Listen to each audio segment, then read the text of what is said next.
Hello, hello. Good morning. Good evening. Can you guys hear me okay? Yeah, we can hear you, Vivek. Hey, we can All hear you right, good. thank you. Hey, Andre, how are you? Good. How you guys doing? Good, good. Is this the first time, Andre? Or did I Um, miss you in I between? might have checked it out once before, but most likely I think it's my first time. I've done a few Zooms on here with stocks and AI, I guess. Sometimes they're the Uh, most interesting, the online. what brings you here? Just checking it out, seeing what you guys are all about, what people's strategies might be, and just kind of like I don't know, just to share my experience and I guess like knowledge with others. Cool. Welcome, welcome. And you found us through Okay. the meetup or from Yeah, someone? Okay, yeah, it was a meetup. cool, cool, cool. All right, guys. I know I was off last week because of personal commitment. I'm still traveling somewhere different than my usual location, but should be back on my regular place from next week onwards. But I didn't want to, miss it for this week. So I said, hey, let's meet up. Let's meet up. So I'm on other part of the world. It's 11:30 p.m. right now.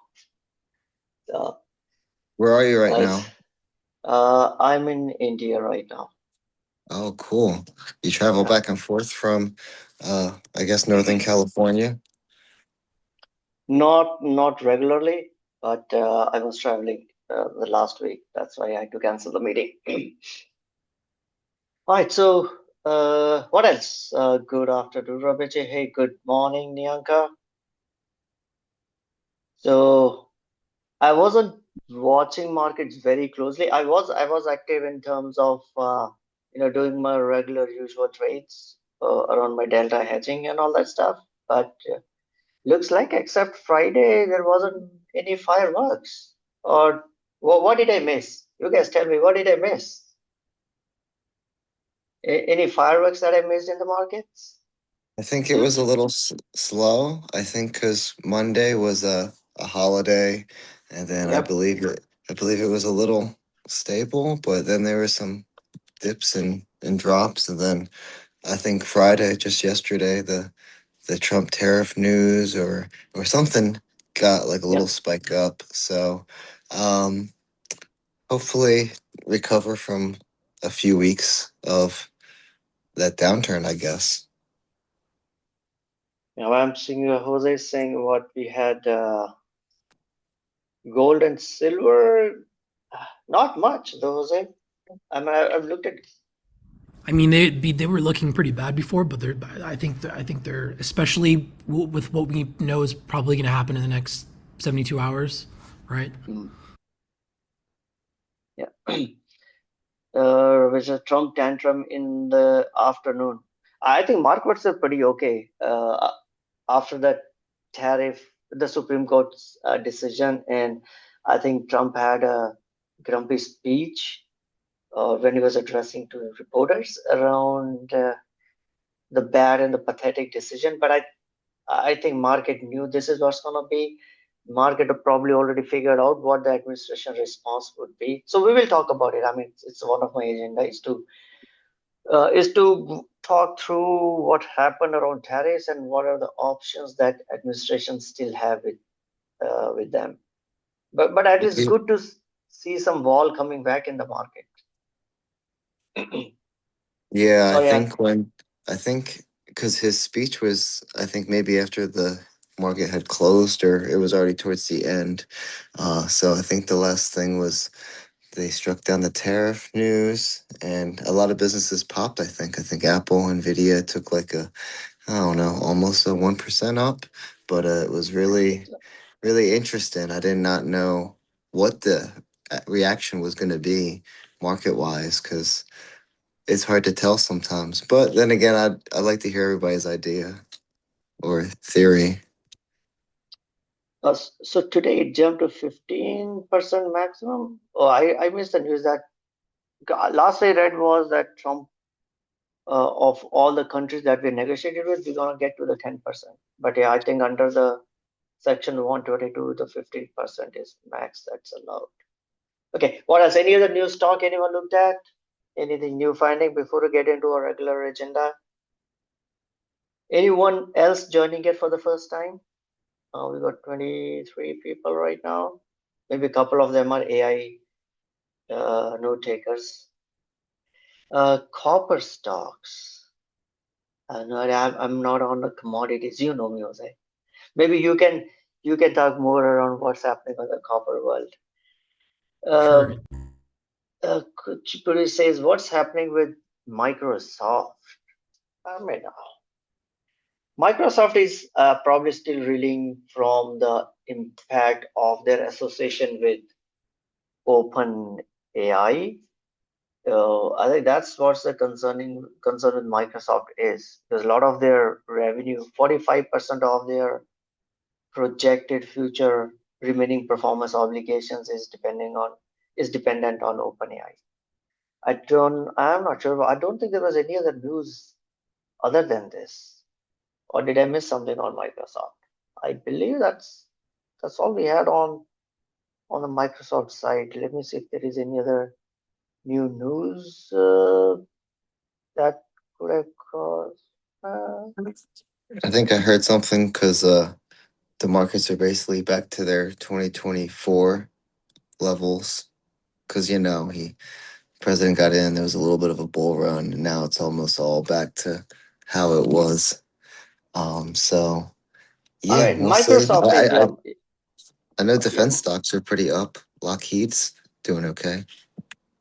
yeah. So I'm looking at Microsoft is back to yeah, but I mean I still believe in Microsoft right now. I think the market is anything that is related to depending on how your relationship is with AI or the provider of AI, market is it's becoming very volatile. A little video about Microsoft political issue. Whatever what the political issue was. What would the Microsoft plan to regain the stock price? I would actually don't want my CEO to focus on stock price. That would worry me if the CEO comes and start to talk about how they plan to fix the stock price. I don't know. I don't want CEOs to focus on stock price. I want CEOs to focus on business because to jump to fix the stock price, many CEO might be tempted to take decisions which will give them a bonus, will bump up the stock price, but could be detrimental for long-term future of the business.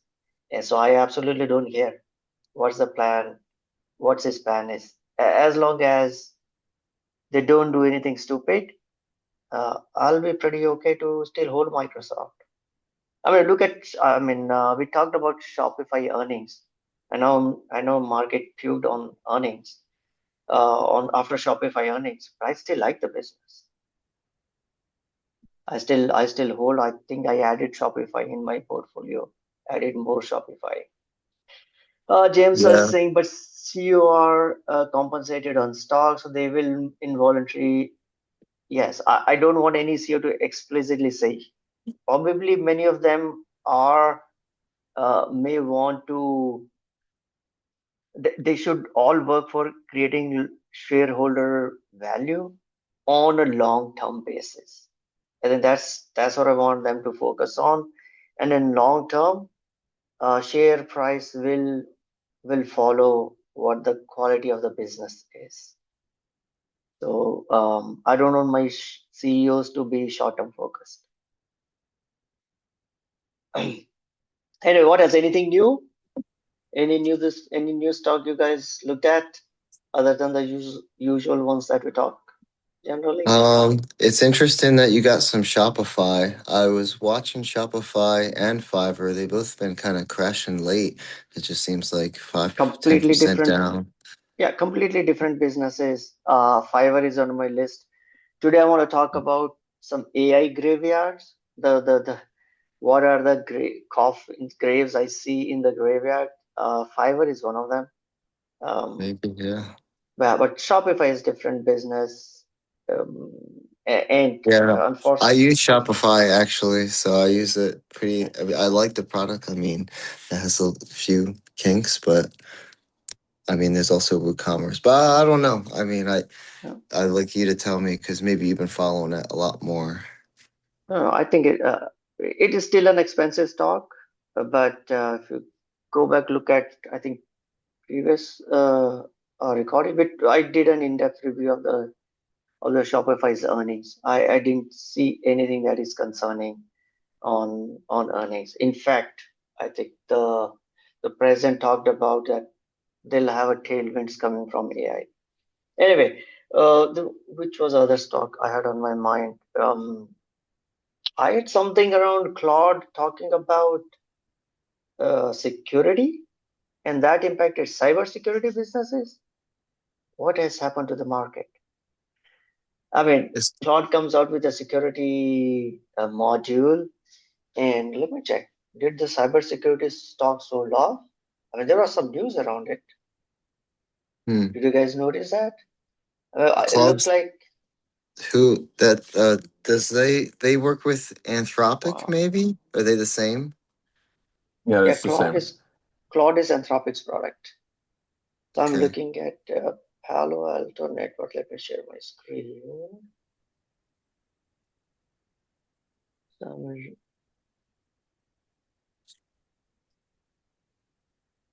Okay,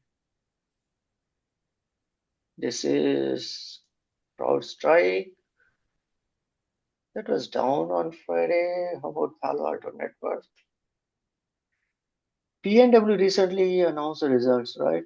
This week. Yeah, so they were also down. Which other? Give me other Zscaler.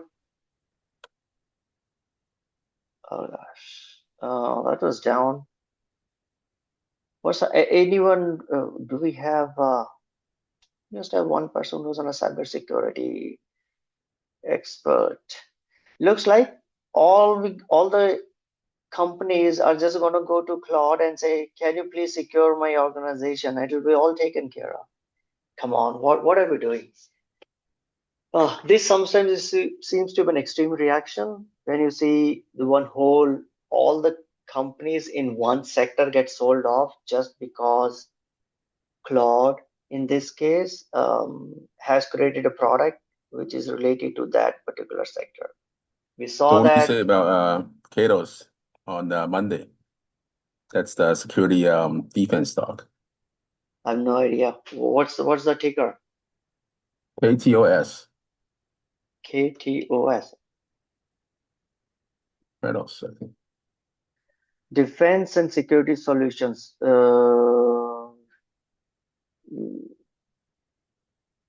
Doesn't seem to be a product company. To me, it looks like it is secure. I mean, it's a defense and that it's not a cyber security, but it looks like it provides a maybe physical security and seems to be more of a kind of a Yeah, it's all service about provider. drones. It's a drones company. But Cybersecurity CrowdStrike, right? it's more of it's on a unmanned system and government solutions. Okay, this is a similar to, I'll put in the same buckets like Palantir Software, Katos, Anduril, currently going on the similar themes of a defense security, right? But if you are highly dependent on government as a revenue, you don't have a pricing power, right? So probably their financials won't be that great. It's $1 billion trailing 12 months revenue and $24 million operating revenue. I'll be okay if they have been a new company, but they've been around since 2015. So it looks like heavily, let me look at the margins numbers, 25% gross margin. So capital intensive business, looks like they do a lot of manufacturing stuff. So definitely not a not a kind of business that I would want to own until they have a very strong moat and a pricing power. But if their customers are government, then they have a maximum 195 customers. You can take out some of the countries that we don't want to supply these products to. So even max they can have limited number of customers and don't have much pricing power. So yeah, not for me. And I don't know. I've never looked at this company. It's the first time I'm hearing its name, so I can't say anything about it's what's going to happen to this company on Monday when they report the results. But I don't like its business profile. Okay, that's fair. So that's yeah. I mean, if you don't, you probably know more about it. But I've just looked at whatever I spend time now. Seems that's keep into a good. I mean, this a asset heavy, lower margin business operating in an industry where you have a limited number of customers and you don't have too much of a pricing power. I think some people mentioned like CrowdStrike, and then I wanted to ask maybe like Netflix after that. There are 5 May- companies, Vivek. I just saw it in the somebody posted in the LinkedIn. One is SailPoint, um, sticker SAIL, Okta, Didn't SailPoint got Cloudflare. sold to something? Is it still No, I operating think as they're still independent, I think.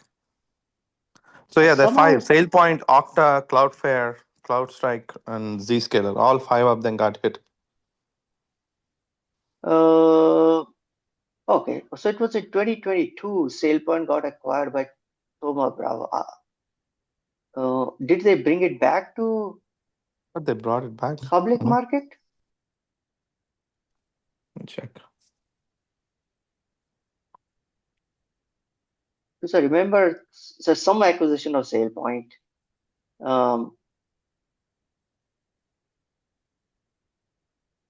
SAIL. Are you talking about the same companies? I had a little bit of CrowdStrike. I saw the debate; they were going down.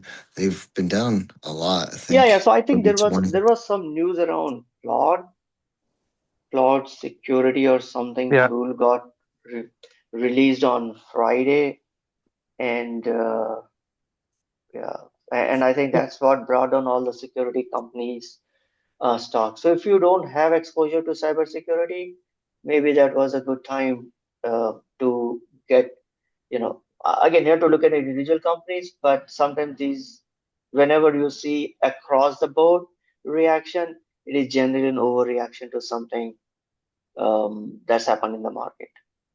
You mentioned Claude, because I think, and I like to hear people's opinion too, because I hear OpenAI and also Grok, I guess XAI are both gonna be public companies. I don't know when, could be the next year or two, but I think that might just, yeah, kick a lot of these software companies out or integrate them some kind of way. It's a possibility. It's what we've been talking about a little bit. Yeah, so market, I mean, that's how you look at it. All the SaaS company stocks are down. I think that will be some of the companies will look into AI area. What about Palantir? Palantir is still super expensive. I mean, I loved it at 7, and I don't $70? $7. We talked about Oh, it in 2023, mm-hmm. saying, hey, it looks to be pretty cheap at $7 based on its business, but I can't justify buying it more than, let's say, I'll be a little more generous. 65 was the max. Let me push it out to 100. I can't Yeah, think of buying it more than $100. But it super did. expensive. It hit 200. I think it 200 maybe in January. I Yeah, don't know if it'll ever sure. go again. This is a company driven by a lot of retail investors. I love the business. I just don't like the stock price. Understood. I can't pay 90 times sales for any company. This will correct. It may take time, but eventually valuations will catch up. Yeah, Fortinet, CrowdStrike, yeah, I think also, if you look at I think Fortinet I looked at maybe a few years ago, it's a pretty stable business. If you look at the financial metrics, Fortinet has got one of those strong financial metrics in terms of decent growth, good margins, cash flow generation. What it does not have, and that's why market doesn't reward it much in terms of stock price, is a growth. That was the case maybe a few years ago. I don't know what the case with Fortinet now is. FTNT. Yeah, it's a growth. It's in the mid-teen, right? Market wants more growth, but it's a business that's not going to disappear. But don't expect much of a fireworks from Fortinet. It generates pretty decent cash flow. Probably give it dividends. I don't know. Let's check. Anyone knows? Anyone holds Fortinet here? Probably they can correct me if it gives dividend or not, or I it don't know does that a one. share buyback. Where is the dividend yield? Nope, no dividend. But it's a pretty, I would say it's a decent business. Just that. Click the middle right there. There's dividends right there. Sorry? Your middle tab has a dividend right there, right? Click. Scroll up. Oh, good. Dividends, There we right, go. right there. They added a new one. Yeah, it doesn't pay There's any nothing. dividend. Okay. All right. It doesn't pay dividend. But the idea is it doesn't pay dividend. Maybe they are doing share buyback. I guess that's probably the case. Let's I go heard back. their security firewall software subscription is not going anywhere, right? Probably Yeah. also get disrupted by cloud security right here as Yeah. well. So I'll put Fortinet in the same ways like Qualys. Like, again, good, I mean, a pretty decent, stable business, not much of a growth. So market is not rewarding the stock price over the last 5 years, I guess. It is still where it used to be. Yeah, even it's down 10% in last 5 years.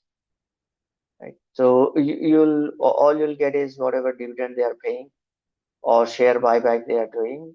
You'll keep getting that return from a company. Look at it. It's a tepid growth, mid-teens growth over the last, I would say, since 2019. On the other hand, if you look at a CrowdStrike, I think there was a question on CrowdStrike. All market is doing is rewarding the growth in CrowdStrike. It used to be triple-digit growth. Of course, you can't continue to grow at the same pace. Now it's bringing down to 30, 40, 20%. But this stock is it is expensive for the reason because the market is pricing a lot of growth, which it continues to deliver. If there is a market sense that if there's a kinks in the growth, the stock should correct because the stock's trades expensive. It's not trading at a reasonable valuation.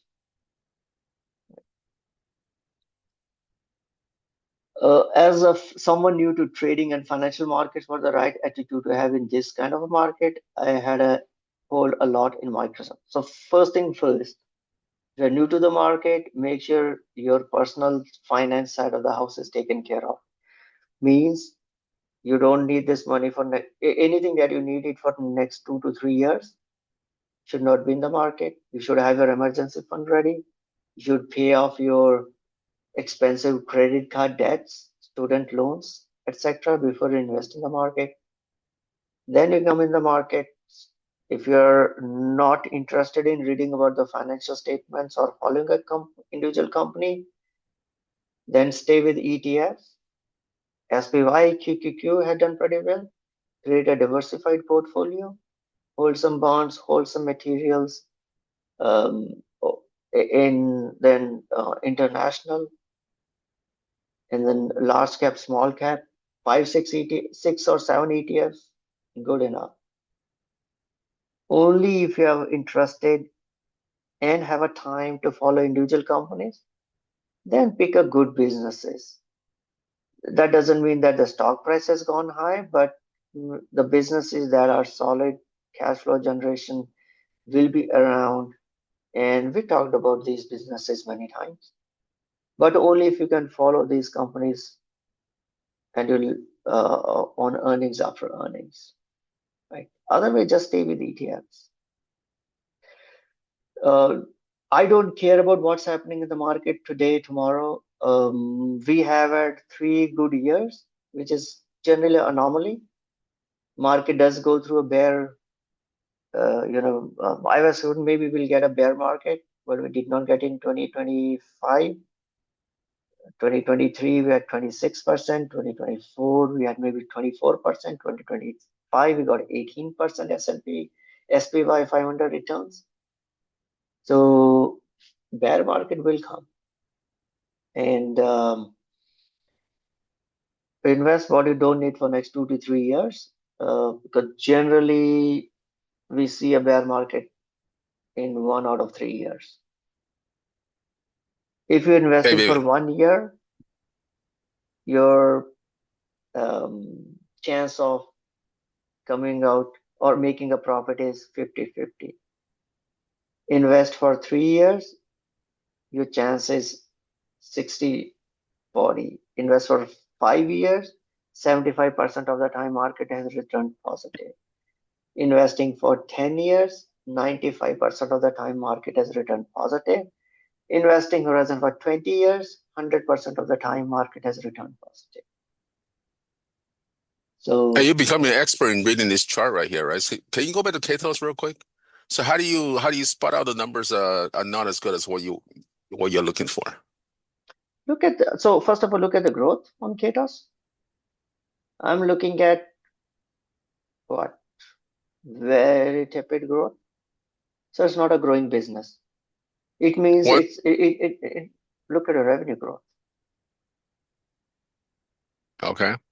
Okay, it means it has got a limited opportunities to grow, because either the market is small, I mean the overall market is small, or there's got a lot of a competition.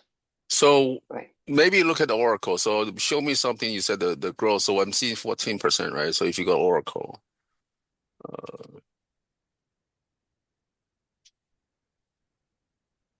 right? But this is just a revenue. I'll tell you the other things around Katos also. okay. So like Apple is not growing. Apple revenue is like 4% growth, 5% growth, 6% growth. But I love Apple a lot more than Katos. So why don't I like Katos?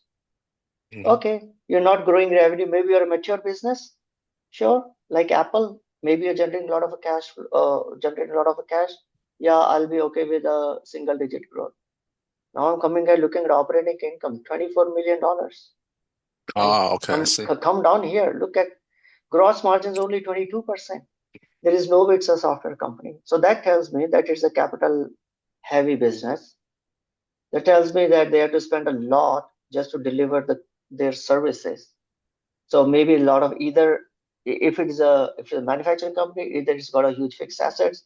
If more of a consulting company, then you're actually employing expensive consultants who go and work with their customers. In either case, it's a capital heavy business.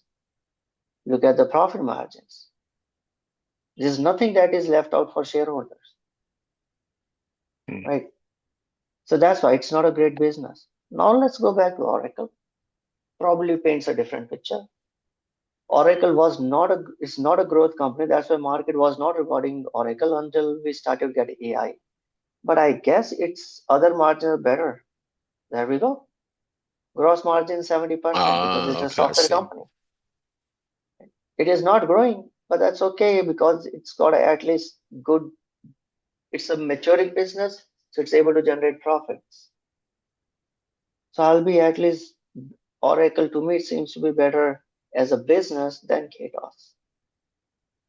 And then you told me that Katos in a government, obviously then they don't have a pricing power, right? So then I don't want to own Katos. Since I talked about Apple, let's look at Apple.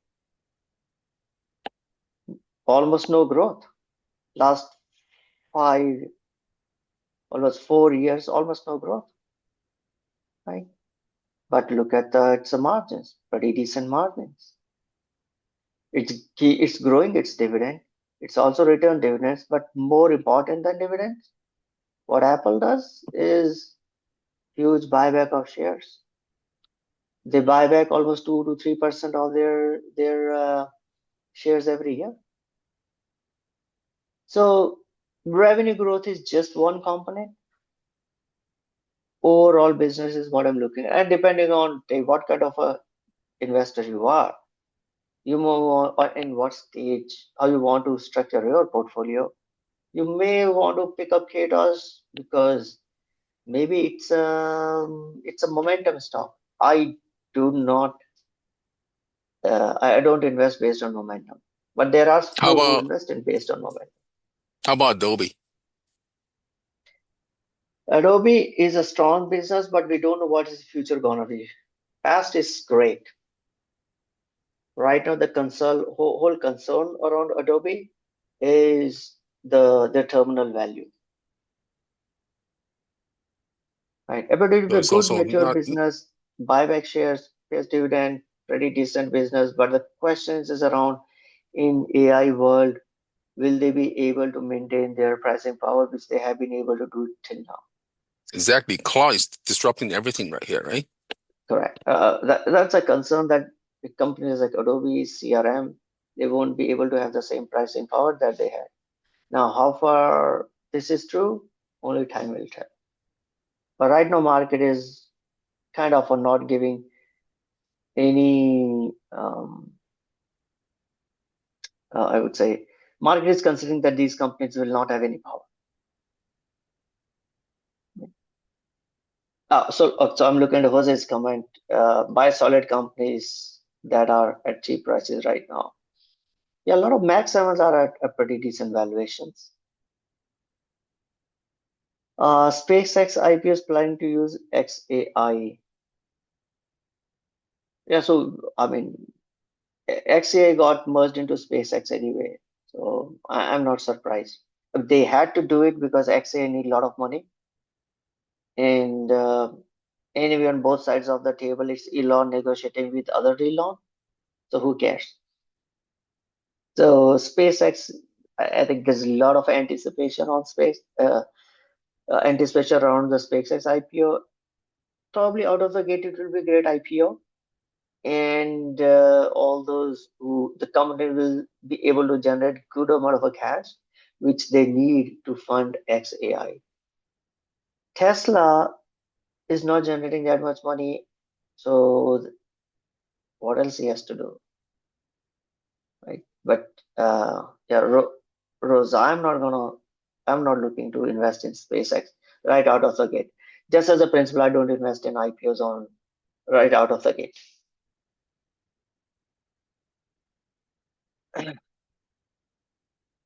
Uh, Next comment. I do have a good diversity. Should I buy Microsoft or not? So, Kuchipuri, so the way I look at in terms of an allocation is your sleep factor. If if you're losing your sleep because of a position size in Microsoft, then I won't buy it. I don't care how cheap the stock is, because something that is cheap, maybe you're right, market is wrong, and market may take longer to correct itself. And if you're losing sleep over this, you will not be able to sustain or hold your position. Or for that matter, even I wouldn't have been able to do it. So for some people, I think they say 25% of a portfolio, they're able to sleep well. If 25% of a portfolio in a single stock, not for me. And so you have to figure out what is the number for you. And if Microsoft is already at that position, then I would buy it. I don't care how cheap it is. Many times we have seen in which I think what's the saying in investing, right? Um, if you're early, or being early is equivalent of being wrong in capital markets. So you may be correct saying Microsoft is available at cheaper valuation, but you may be early in the sense that market may take a year, 2 years to correct itself. And if the position size is too big, you may not be able to hold. All right, a lot of comments. Let me also LMT has gone up $100 in the past month. Yeah, a lot of defense stocks have gone up. ETF bug holds most of these securities, but there are a couple of ETFs. I have not used bug, but there is CIBR, Cyber,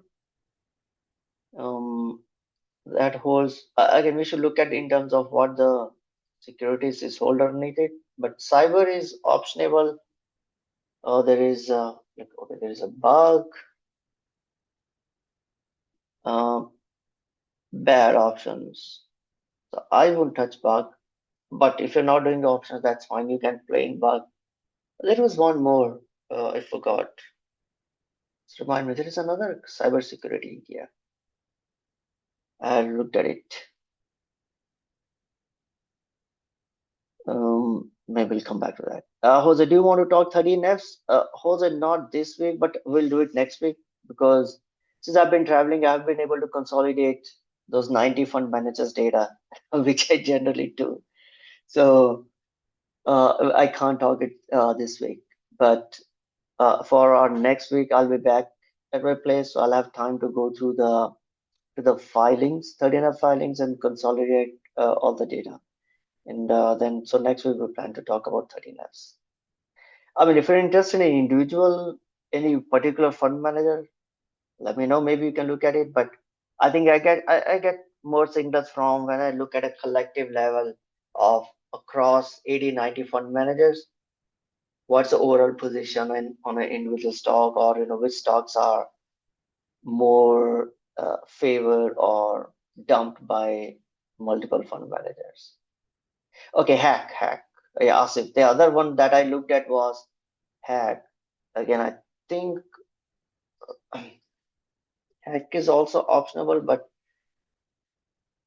maybe I have used hack before. I don't recall. But yeah, I think the cyber seems to be when it comes to optional or optionable, cyber seems to be the best one. But please look into the underlines. What do they hold? I can tell you how many times the names are misleading. The securities that they hold, the companies that they hold under the ETF could be very different than what you may be expecting.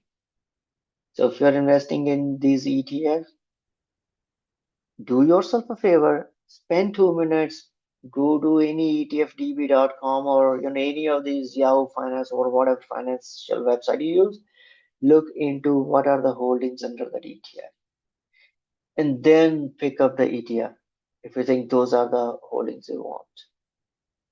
What are 13Fs? Jose already answered. Bear likely this year? Who knows? I would actually be happy. I'm waiting that we should get a correction in the market because a lot of visitors will get cleaned out from the market. But what do I know?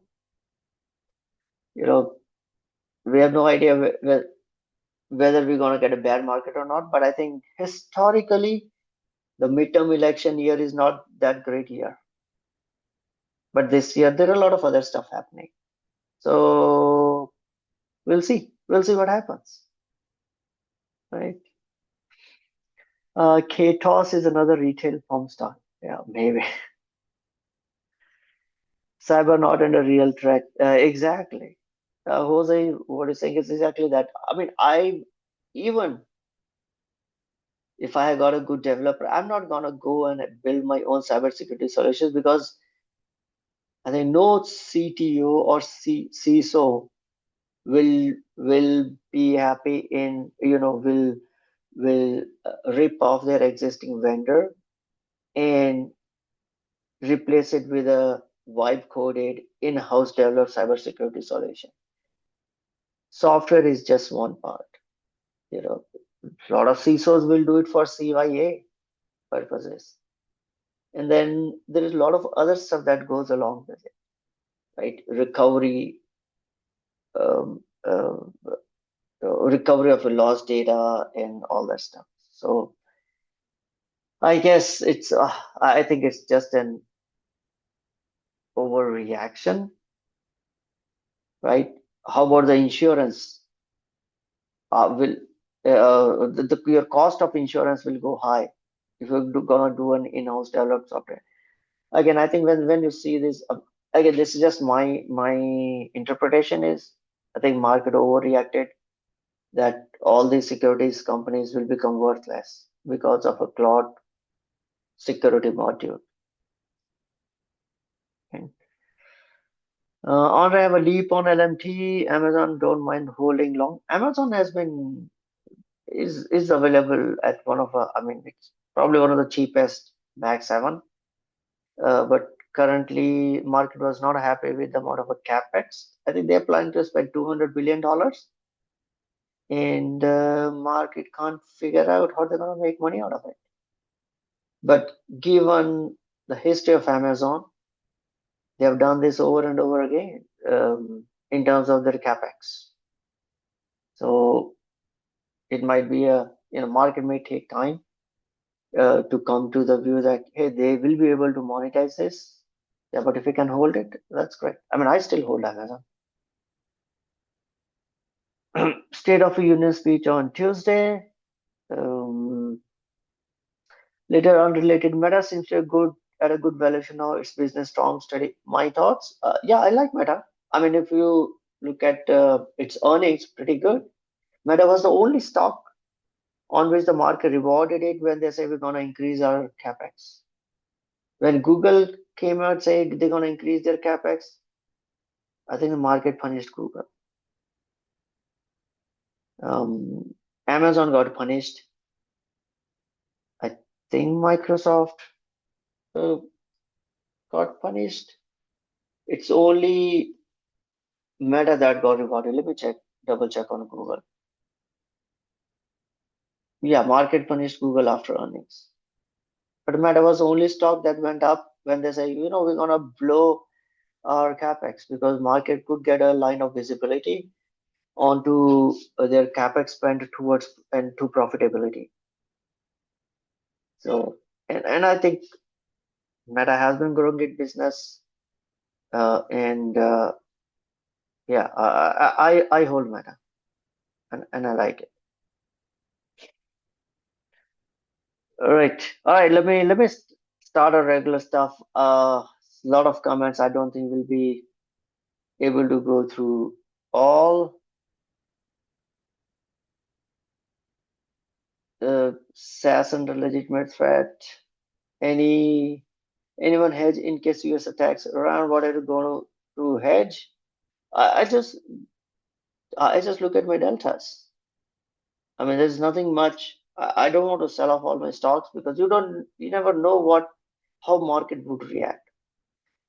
I mean, it's so difficult to predict. Even if you're able to predict the action, what US gonna do it's making a second order prediction on how the market will react could be very different. I learned my lesson a couple of times when the whole media got the event wrong. Not only just the event wrong, all media say that if this happens, then market will do that. They also got that wrong too. So I started assuming that if a US attacks Iran, whether market will go down or not. I just look at my overall deltas. I just look at my cash position and make sure I have enough firepower to survive for a year or two, and don't, even if the market goes down and I continues to sell calls against my positions or sell calls against the market ETFs. Just manage your deltas. That's all I do. Okay. All right. GLD, the question on GLD. All right. OpenAI acquired OpenClaw. I think the OpenClaw CEO or the founder was in some podcast. There was some recent news. Oh, yeah, you're right. right, Shrita. I think there were some recent reviews around acquisition, but I did not know that it was OpenAI.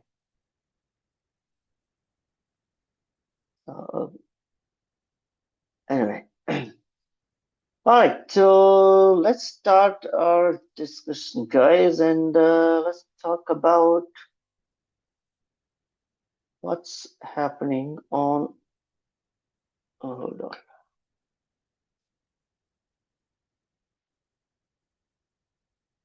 on the rest of the markets. All right, you guys able to see the document? Let's make sure that.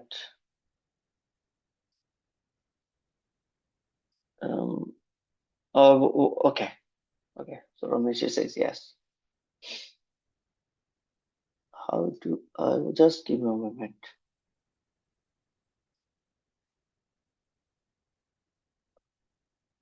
I guess. All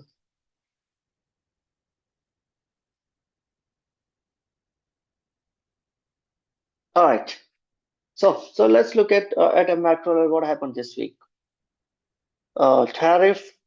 At least we have some certainty because SCOTUS they told that these all the tariffs were not legal, so they struck down IEEPA based tariffs. But overall, so I was looking at some of the numbers. Overall, tariff is just 0.6% of our economy.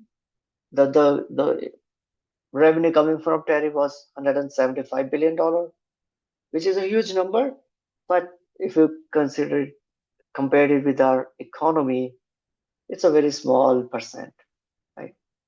However, I think one thing um, which happened in our previous quarter was that 1.4% of GDP growth.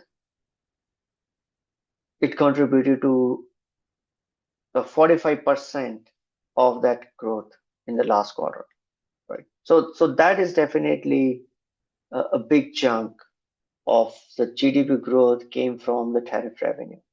Right? So that's one number that we need to keep in mind. We imposed tariffs and started collecting it, so the huge jump in our tariff revenue. Now these are the countries on which we had imposed these tariffs based on the IEEPA authority. Now all of them will move to 10%, or I think someone said that probably they will increase it to 15%, which is the max percent allowable under section 122. So Brazil, Canada, Mexico, China, EU, UK, Japan, Korea, Vietnam, I think India, some of these countries with which we had deals, they all will automatically move to 10 or 15%, right? That is under section 122. So we're going to look at what are the choices that now the administration has.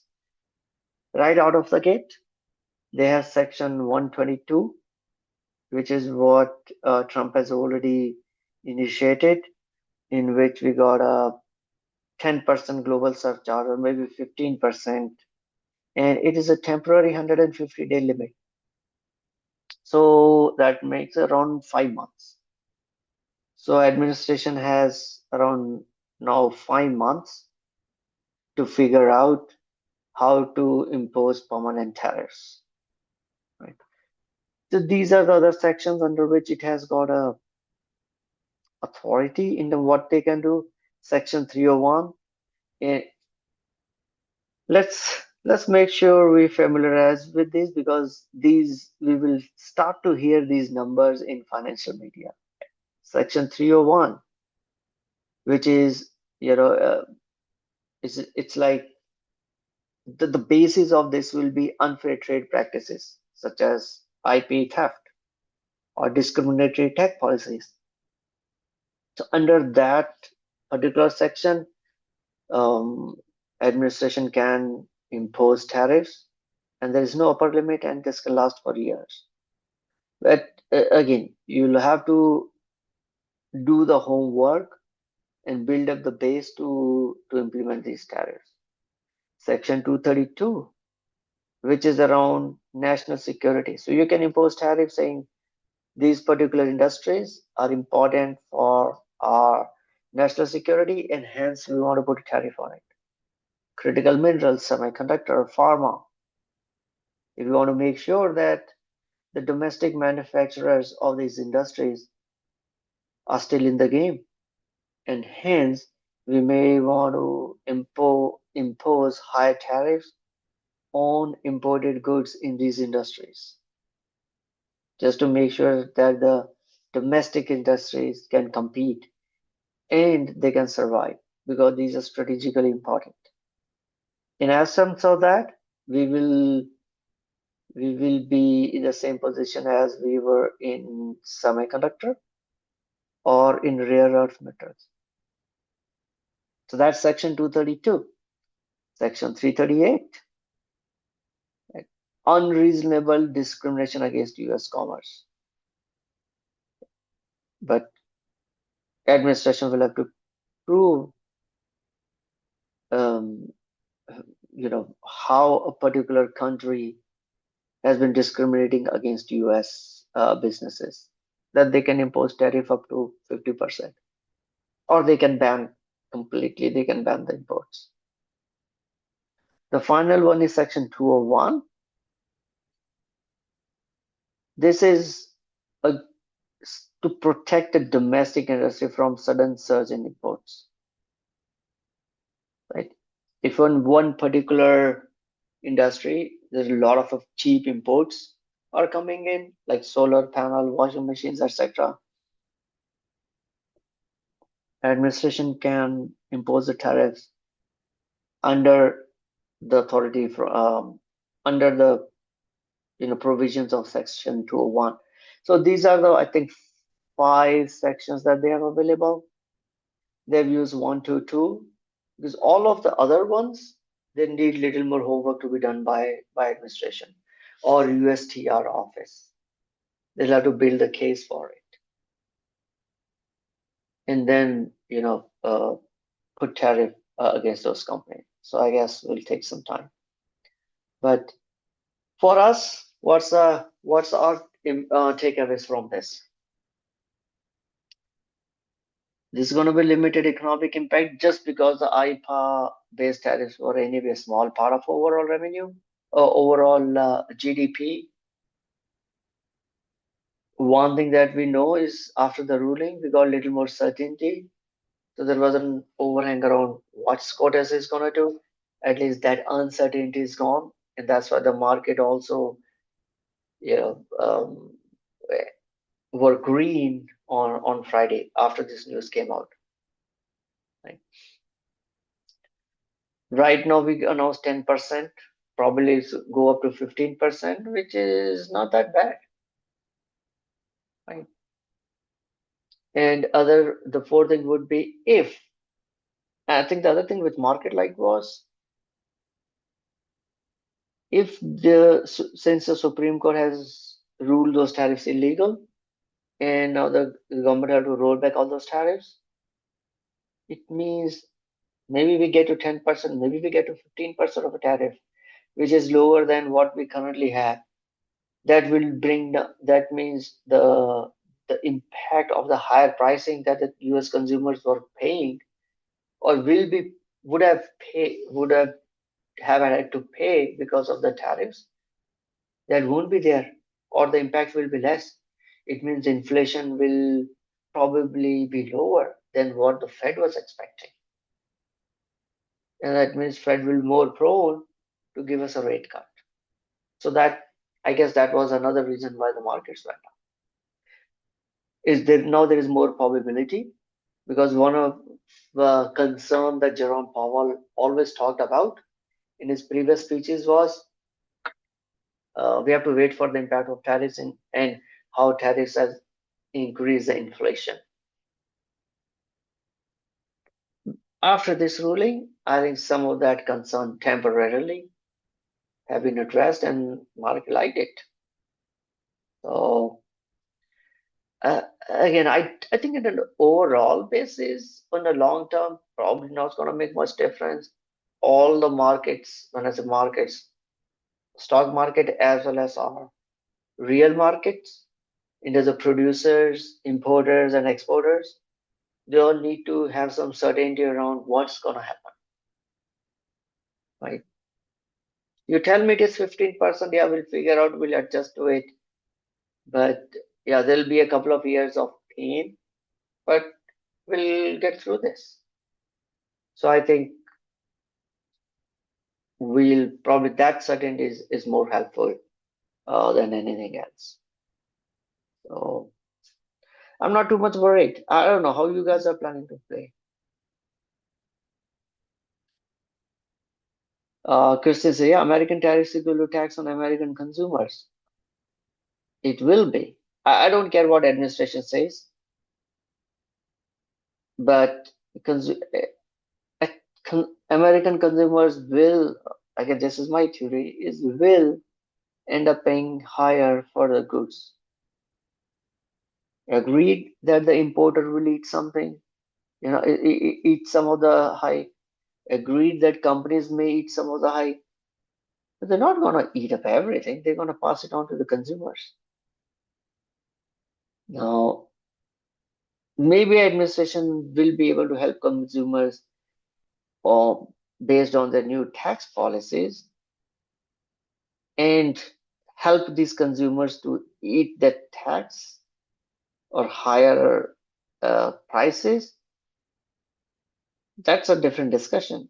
But I think the tariffs, saying that there is no impact of tariffs on the prices that consumers are paying, is BS.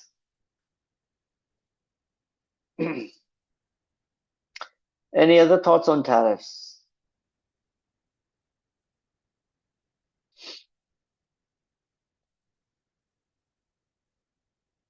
Cool. All right, let's talk about AI graveyard then.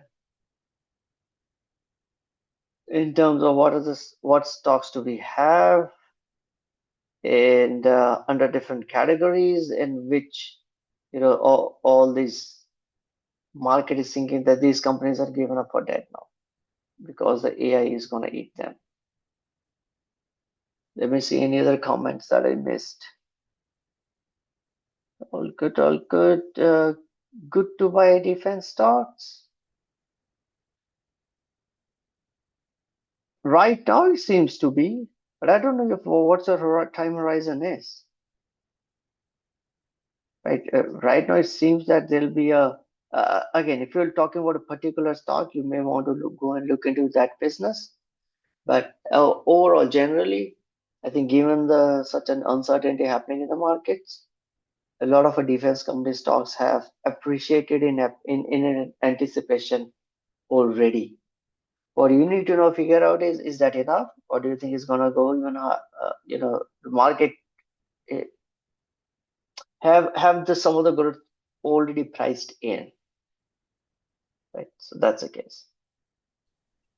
Yeah, Vivek, I'm not convinced with all of this, right? I know you're just sort of stating this, but like I can see a lot of IT services needed to stitch all the AI into existing processes, right? It's not plug and play. Similarly, for business software, actually the architecture I'm seeing, right? A lot of it is a lot of it is using the data from those system of record companies like Salesforce and all. Yeah, so I mean, if you're not system of record, then you are more prone to disruption. System of record companies will still be there. I mean, we talked about it earlier also, right? So right now I'm just looking at in terms of what the market is thinking, that all these education and consumer services companies, Right. will be made irrelevant by AI. Outsourcing and IT services, will they not be around? No, they will still be around. So who's going to implement all this stuff for these big corporations? Some of these companies, but will they have the same pricing power? Probably not. I mean, I'm sure all the contracts with these Accentures and the Ernst KPMGs and EYs and the Deloittes are being renegotiated, saying, why do we pay you the same rates? These companies should be using AI to increase. So I guess it's going to be higher volume, lower margin. They're not going to have the same level of margins that they were able to get it so for last 20 years. Market is thinking that these guys are dead, and I'm 100% with you. These companies are not dead. They will have a lot more business, but they will not have the same margin that they used to have earlier. Professional business softwares, finance, legal, data, information companies. So I did create let me bring that up, a watch list with these, the ones which are education ones. They will have very, very tough time.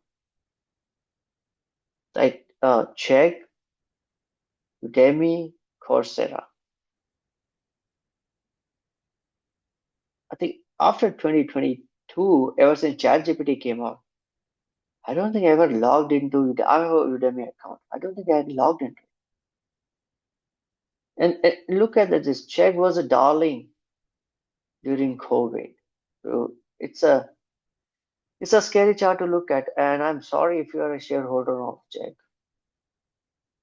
And it became a COVID darling when everyone was locked up at home. Students had to do the homework, and there's no teacher looking over your shoulders. So you can go to Chegg and get all the answers to do your homework and then submit it online. And Chegg rode that wave during COVID. And I was sitting at, it's lost 99% of its value 5 years ago. I don't think that this is going to come back. What do you guys think? Some of these companies probably are disrupted forever. Unless they reinvent themselves, like Udemy, Coursera, all those education services related companies,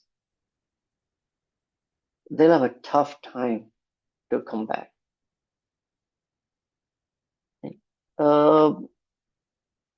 Companies are LegalZoom, maybe, because this is related to something regulatory stuff. So there may be some element of IP involved. And number two is, I don't know, just for the peace of mind, I might go to a company which has got more experience in this rather than just depending on Claude to do it, right? So that if anything goes wrong, I can probably sue LegalZoom. Again, it's a tough time for them, but maybe they'll be able to come back. Duolingo, I think AI has already disrupted this company. There was a news that T-Mobile is now introduced live translation. So Duolingo, from the need to now it has become a niche. Earlier, prior to AI or these LLM models, if you are traveling in a foreign country in which the English is not widely used and you have to deal in a foreign language, yeah, you got to learn a little bit of a conversational language. Duolingo was useful. But with, I think someone commented on our previous meeting, right? The new models of AirPod, it already does live translation. Why do I need to learn a new language other than if I'm interested in it because that's my hobby? So if it's only become a hobbyist play, then it's not then it's a pretty niche area. I don't know. What do you guys think? Duolingo, I see on a Twitter, extreme sites. Some people are saying it's a value play. We should buy a lot. Some people are like, come on, guys, stay away from it, this one. Yeah, I'm I having heard hard time to justify. I heard the same thing about Duolingo, that it was one of those companies that could be wiped out by AI just because the AI can help you translate a lot better or some situation like that. So yeah, no, that was one of the last stories I heard on Duolingo. I'm not touching it, by the way, but Yeah. we'll see. Maybe you I mean, guys it can get might, puts against it. yeah, some of them that who want to learn a language just for the fun of learning a language, sure, but that's a limited market, right?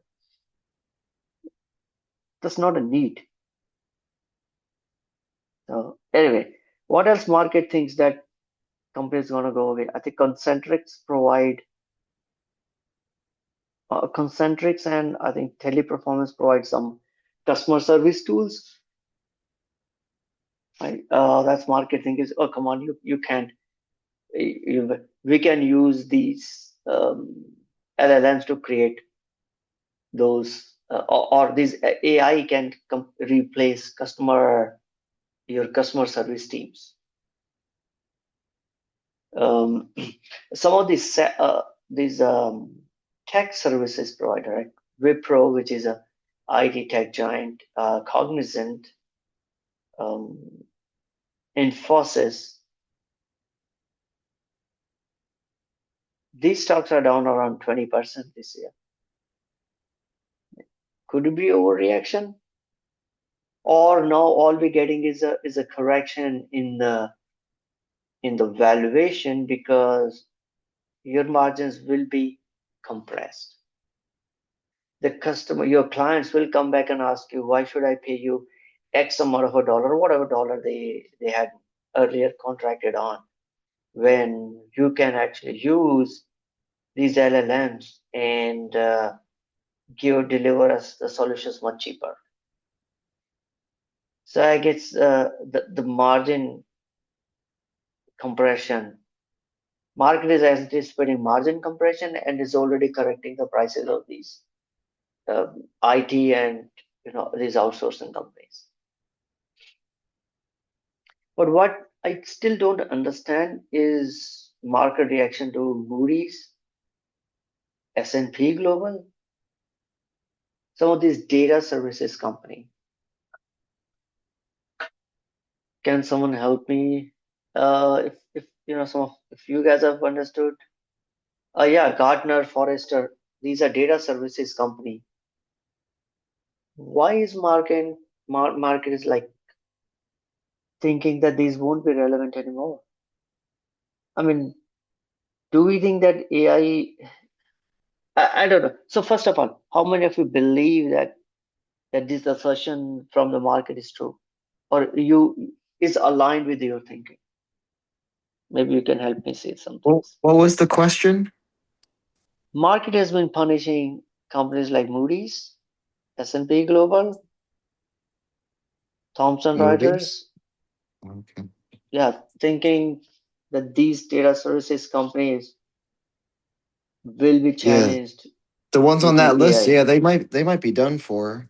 I mean, I don't know, maybe for the short term, but AI, I mean, it's still an ongoing thing.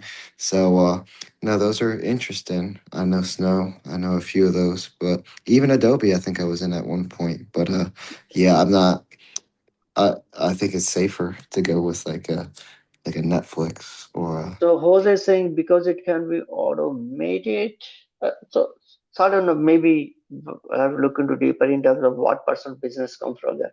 But a lot of these S&P, Moody's, uh, they do a lot of ratings for the companies or debt offerings, right? And they are also have a products which, let's say, other companies use and build their indexes, etc. on. If as a company I want to raise funds in the market, I want to do a debt offering, convertible debt, or whatever kind of a debt, any long-term debt, etc. S&P Global or Moody's or this Fitch, etc. They will review the debt and give me the rating. Right? Is it AAA rated? It is BB plus rated? Is it investment grade? Is it junk a bond? Or it's a basic investment grade or non-investment grade? If it is investment grade, at what level, and so on and so forth. Based on that, I will be the investors will be investing and buying those bonds. Yeah, but it's basically analysis, right? It's debt analysis or whatever. So it's basically what you hire analysts to do, right? That can be I replaced think with AI. it so won't it more be of a, if I am a pension fund CIO, I'm not gonna take it on my own neck and say this is AAA rated bond. I want someone Yeah, but else you're to buying their come and tell credibility. me. Yeah. But at the So, same time, wouldn't it be more credible if there was an algorithm behind it? Like, but at the end, whose neck is to be choked? If I let's mean, say this, the reputation still matters, but the function they do becomes commoditized. You know? Actually, in my mind, the revenues, the margin should increase because they'll get more efficient to I do am all the also analysis.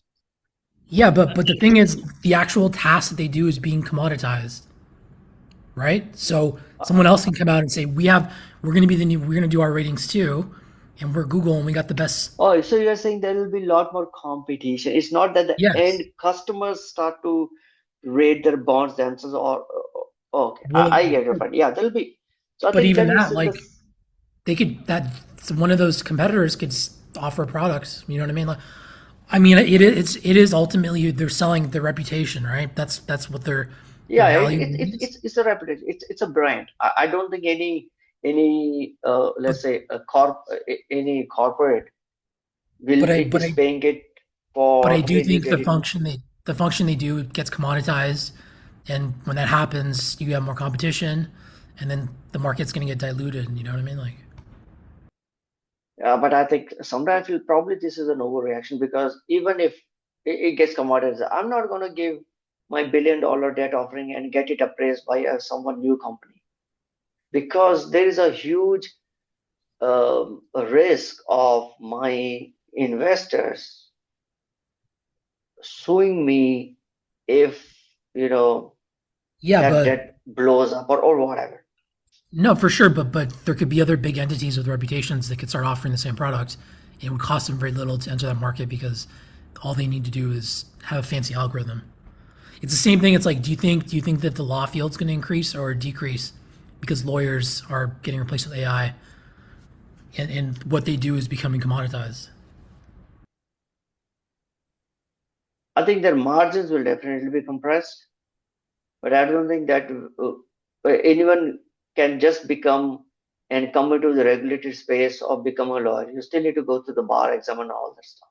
That's not going to replace by AI. But if even But the margin depressed, the companies, the reason the margins are also depressed is because the companies will become more efficient in doing their work, right? correct, and that's why the customers will ask them, okay, hey, I'm not going to pay you the same $1,000 per hour because you're not going to spend that much amount of time on your effort. You should be using these tools and not charging me so much. But I don't think that I know there was a Claude legal tool came out on all these lawyers firm stocks got re-rated. In my opinion, I think that was an overreaction. But we'll see. Yeah, I mean, I don't think it's the worst that's going to get hit by AI, but I mean, it's not the most positive either because, like I still think like anytime when what you do gets commoditized, you're getting watered down. Like, Yeah, we're gonna get a lot of companies. I think I agree with that point. That there'll be more and more companies that may come into this similar business because now the mode has been narrowed down, and over the years they will build their same reputation like what Moody's had built it. I think I agree with that. All right, Yeah, but then that there are other set means of Moody's will continue making themselves more efficient, right? And they already have a sales and marketing function, right? Which these newcomers will have to build and get their reputation and the yeah, branding. but there's something which called your innovator's dilemma. In a lot of these companies, it's very Yeah, it's difficult true. to It get really through is. that, and a lot of these companies will struggle with that, right? But the end is either you disrupt yourself or to get disrupted by a newcomer. And we have seen that many companies, even they know it, because again depends on how far look the CEO is. If the CEO is focused on a short term, then probably no CEO focused on a short term will be cutting down, their rates, etc., or taking a hit on margins.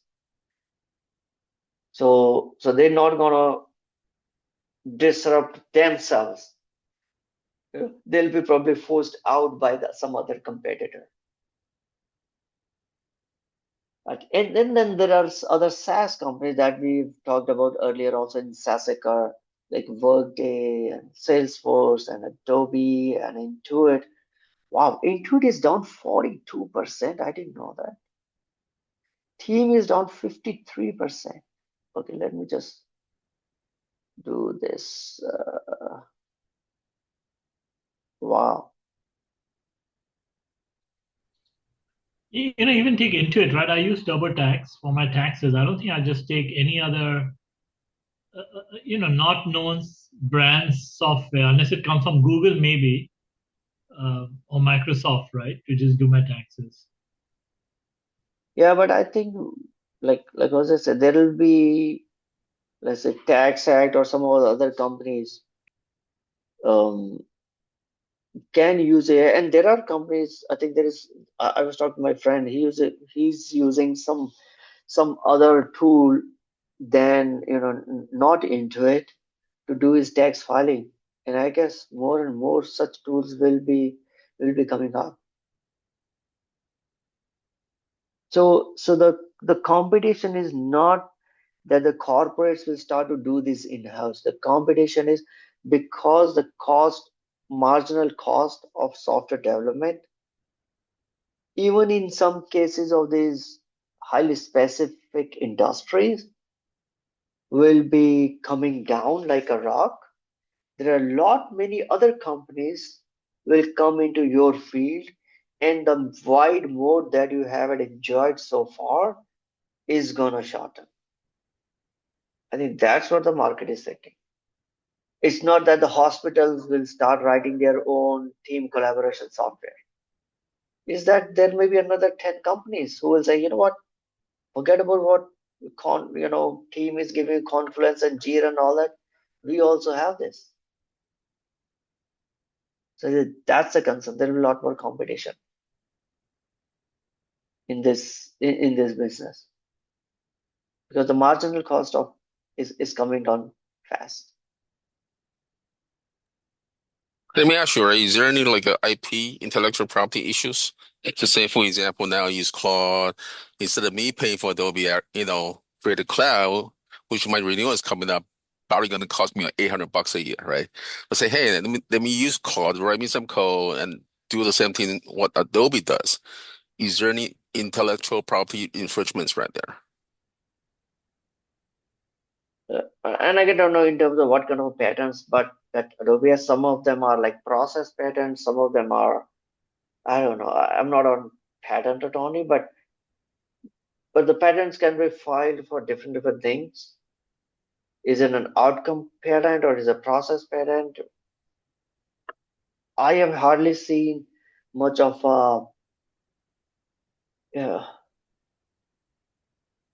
Adobe related. I don't know. Well, I'm just But saying if in that was general, like, right? I mean, let's Adobe is say just one Canva, example, right? no, let's say Canva came Adobe out is and one challenged example, but Adobe. you have ServiceNow, you have all these other software who's got Yeah, so patents out service there. now, I don't think there's anything which will be like a huge pattern around the service now, which other companies can't do it. I mean, Canva already did the stuff which kind of Adobe used to do it. And at some point of a time, 2 or 3 years ago, Canva was threatening Adobe, and that's why they wanted to buy them.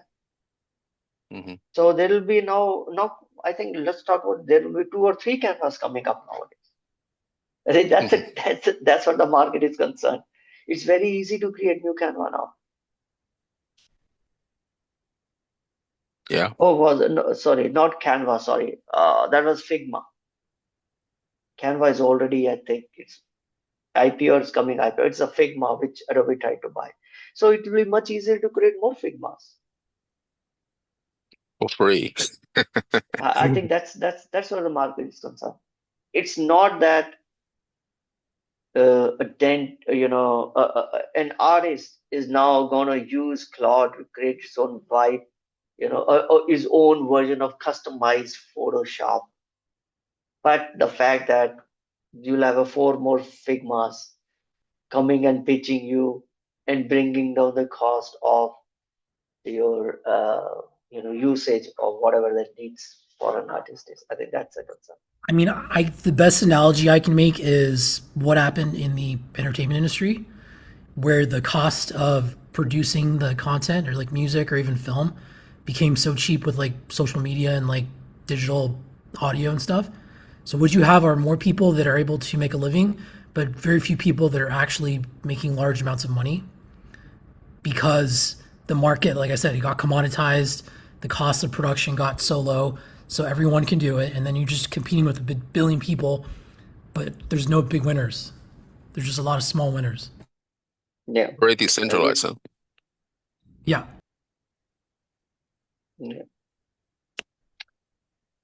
Anyway, so we should look at in terms of who distributes this, because in all this, the winners are Spotify's of the world and the Apples of the world. Yeah, They're exactly. making a lot That's of what I'm money. saying. But the people making the content, they're commodities. Yeah. Yeah. Okay. Yeah. So if you're in any of these companies that, yeah, we should just think about, seriously think about, have they have been, corrected more than what you think AI will be able to disrupt? I think those are the discussions we need to have. But for sure, I don't know. Sometimes I feel like, why Salesforce? You know, no one would. Again, I think at a long-term basis, let's say 10 years later, sure, all these things may be true. But next 2, 3, 5 years, Salesforce is not going to go anywhere. And I don't think anyone will be able to replace Salesforce, especially companies like Salesforce or maybe Adobe. Who knows? These are very dominant players. But I guess market thinks that the terminal value of these companies, they don't know. And that's why I think I have another chart of why the Walmart is being priced so high or valued so high in the market. So all Walmart does is sell the goods that you and I need, and those goods we will continue to need 10, 20, 30, 40, 50 years later. So Marcus knows very well that whatever Walmart sells, 30 years later, they will still be around. But what they don't know is some of the stuff that these companies are selling, will they be still around or not? Yeah, a lot of these SaaS companies have been troubled, and we have IGV is one. If you want to take a position, and in fact, I do have a bullish position in this. Because I think maybe we've corrected too much, but what do I know? But if we want to take a position thinking that these market is overreacting to it, IGV is one ETF which have got a lot of these SaaS companies, right? It does have Microsoft, Palo Alto, Oracle, it got a CRM, Palo Alto, Adobe, CrowdStrike, Intuit, all these companies that we think gonna get disrupted. Autodesk, Datadog, Take-Two, Synopsys, Cadence Design. They are part of this IGV software. So maybe you want to look at it if you're interested in getting a bullish exposure. Hey, Vivek. Yeah.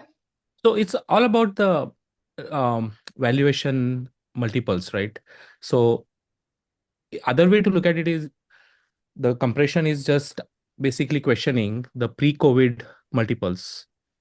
Why do we need to have a 2x bump in the pre-COVID multiple? So for example, if you look at PE or by revenue, pre-COVID, it was average 12.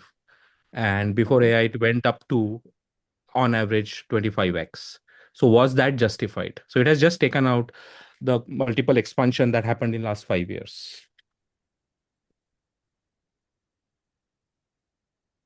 Does it make sense to look at it that way? No, I don't know that, but you're saying probably those numbers are true, that market is now thinking that The all additional the, multiple expansion we gave to all the SaaS companies in last 5 years since post-COVID, that may be unjustified. And it's returning to the mean that existed for last 15 years. so what is IGV? Does it give me the PE of, currently it's at 35? Still 35, it's pretty generous, so it's not Yeah, dead. it is generous. I mean, it's got a Palantir in it, so it's probably gonna skew it. It'll skew that. So it is still um, factoring in the growth. It's just not giving it crazy 50 multiple. Yeah, we're back to yeah, and I think it is not giving the multiple because it doesn't think that its terminal value is going to be the same what they had thought earlier. I mean, from an overall valuation perspective, most of the valuation is coming from a terminal value, Yeah. right? Because then you assume after 10 years, company is going to be there in perpetuity. And if you look of any DCF, when you discount it, the majority of the cash flow comes from your terminal value part from that part of your valuation. And right now, market is questioning: will this company be still around after 10 years? We don't know. So I think those calculations have all gone. They've gone back to the drawing board for each of these companies and saying, I don't say for certainty that Salesforce will be able to be around 30 years down the line. For next 5 years, sure. So I think all these corrections are happening based on the concerns around the the stability or the longevity of a company is beyond, let's say, a decade or so. Sure. And that's why the market is brought down the prices, and now it's back to what it was in 2019 multiple.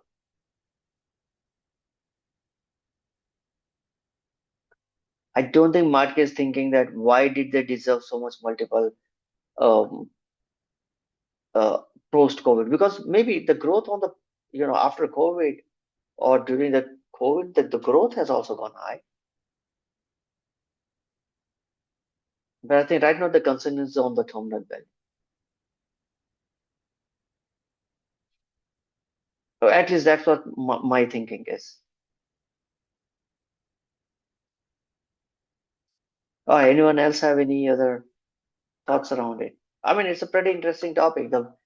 Depending on how you view the market, your thoughts could be different.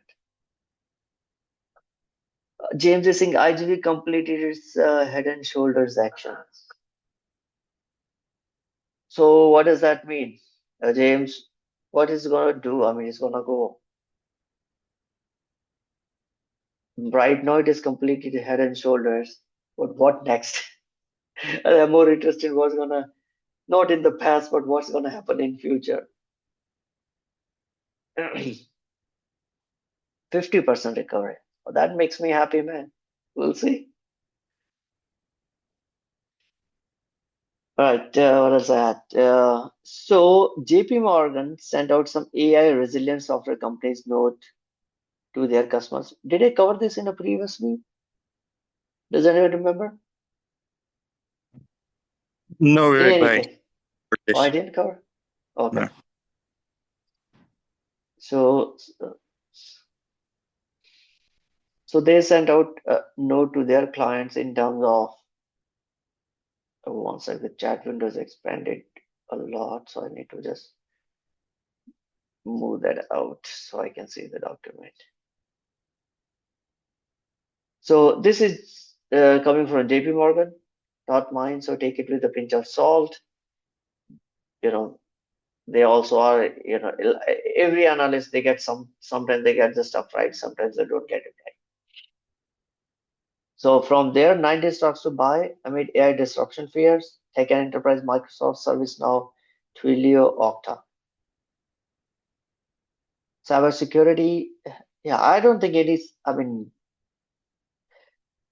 okay, let me put it this way. You still have to identify individual companies, whether they're good business to own and does that gel with your investing philosophy. Right? For example, CrowdStrike I'm okay to own, but I'm not okay to own Sentinel-1. With or without AI, doesn't matter. Even before LLMs came, before AI talked about disrupting cybersecurity, I already looked at both the CrowdStrike and Sentinel-1 and say, I'm not going to own Sentinel-1. So you still have to do that homework. But these are the companies which JP Morgan says, don't think they're going to get disrupted by AI. Data side, Snowflake, Datadog, Viva, CoStar, Guidewire, JFrog, SailPoint, Q2.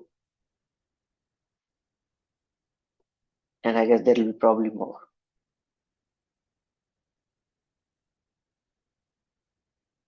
All right, next topic I want to talk about. Valuations does matter. I think I've talked about this topic many times, but this time it's a quiz for you all.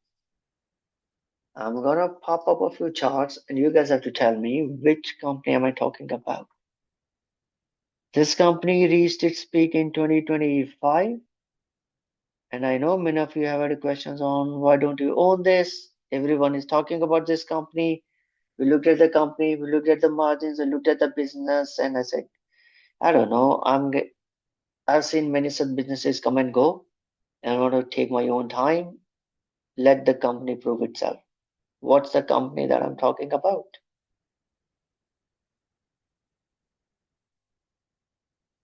Okay, there may be some answers on the chat. Okay.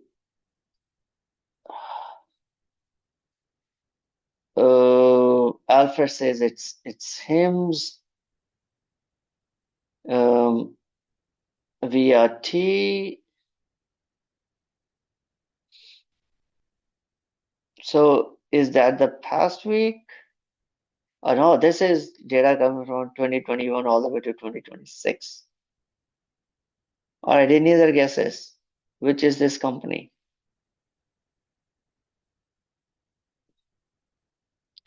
So Alfred got it right. It's Hims and Hers. The stock, again, this is a driven by retail, lot of retail investors, a lot of influencers talk about it. And I think there's some crazy guy on Twitter. I'll talk about it that this is going to be next $1 trillion company. Right? Guys, this is not pharma company. It's not in the business of what the pharma company does. I'm not saying this is maybe a bad business, but it doesn't deserve the valuation that it had. And I'm not sure how much staying power this has. I've seen many such businesses come and go. I've owned some. The thing dropped because of the lawsuit, right? The GLP. GLP lawsuit, and then that was the only. I mean, that's the reason why it crashed. I mean, if they get a ruling in their favor, then they're just going to keep going. I mean, the business model is not that great. I'm not talking about stock in 1 to 3 years.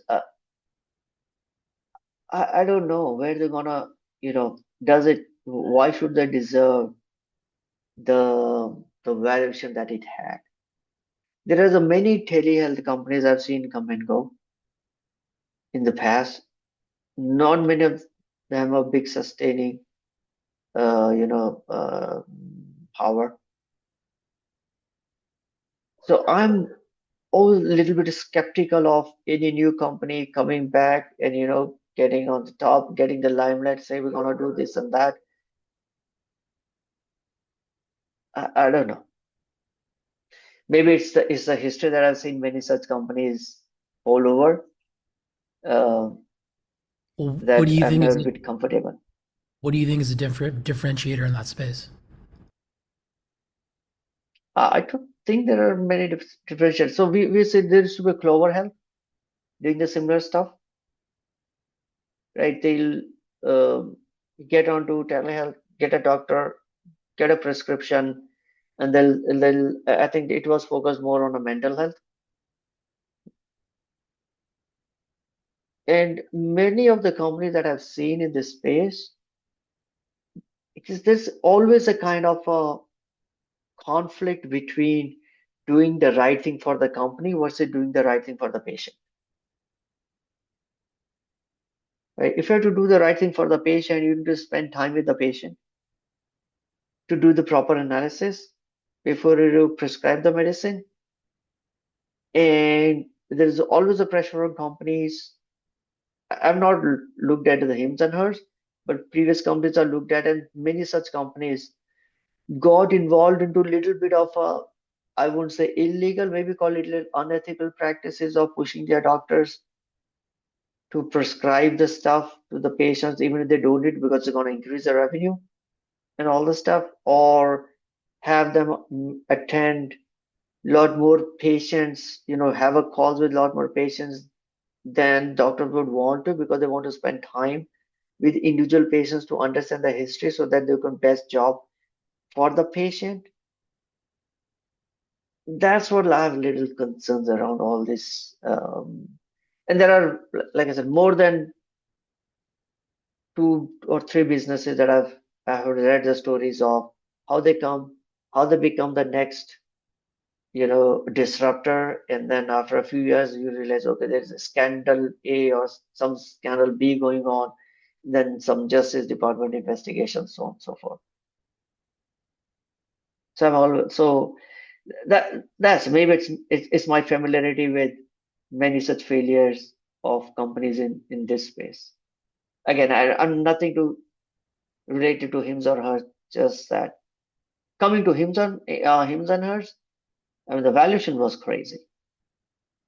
Maybe it is just a correction of valuation if the company could survive for long, but may not become whatever $70 or $200 company. Anyway, going to the next one, valuation does matter, which is this one.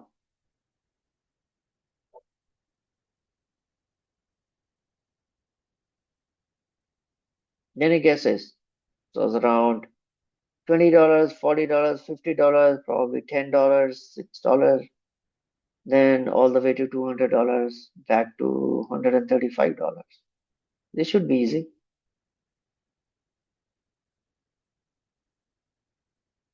All right, all of you got it right. It's a Palantir. When was Shopify Chindan? It was less than $10. I don't think it was any time less than $10. Yeah, this is Palantir. Again, I think it's still, from my perspective, I think it's still overvalued. Great business in terms of a growth of a business. Very eccentric CEO. Lot of a retail push. And right now, if you go onto Twitter, there's a fight going between retail investors and Michael Burry, who shot Palantir. But case to say valuation does matter. Which is this company, the next one.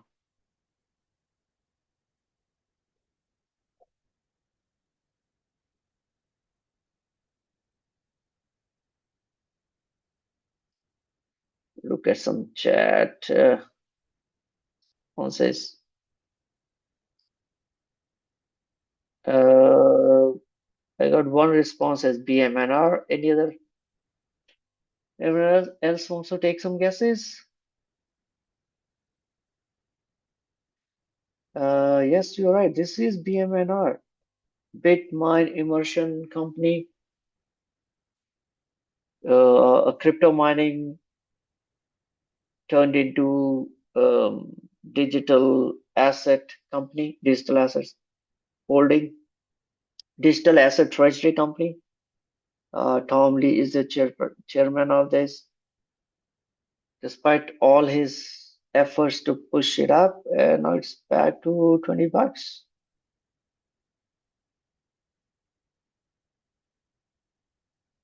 Right. At the end of the day, it's a debt. I mean, that is pretty easy and simple business model to understand it. And but you know, Mr. Marker or sometimes wisdom that the crowd goes crazy and push up the stock to some part of time it was like 150 and 60. A lot of people get excited when it's going 200, 50, 100, 120. Let's talk about the next one, which is this.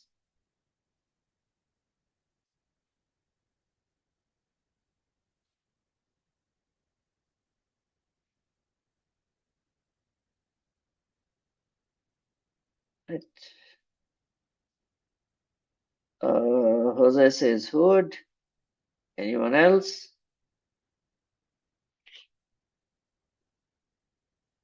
It is Hood. Again, it's a Robinhood has been changing their business, but it, at the end of the day, it'll gonna be a big financial services company. So long term, you could look at and say, what did Shaw become? What did Fidelity become? Robin is trying to do the same stuff. Right?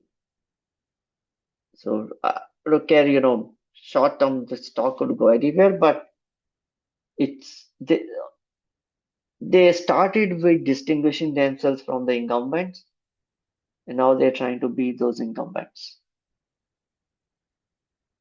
I think what killed Robinhood was also the crypto winter, which is this one.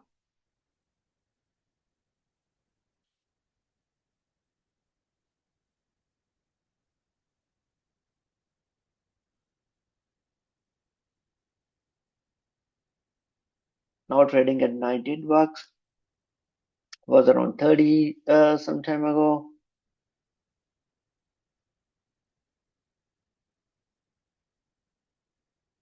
SoFi.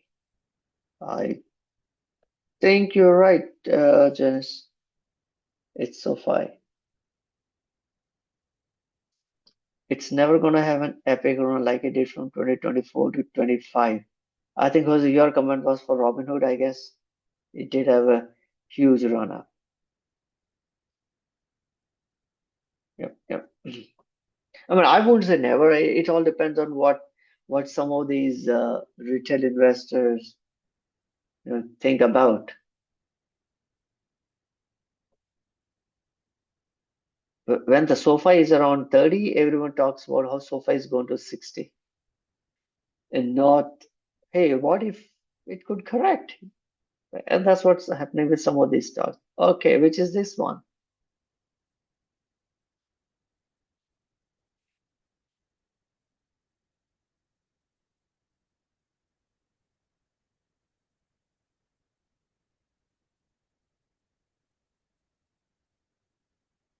It was around 400,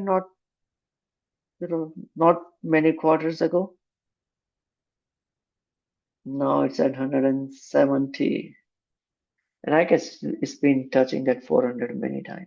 Oh, it was earlier after its IPO.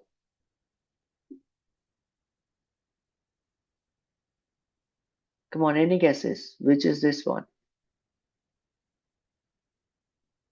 Not ARM.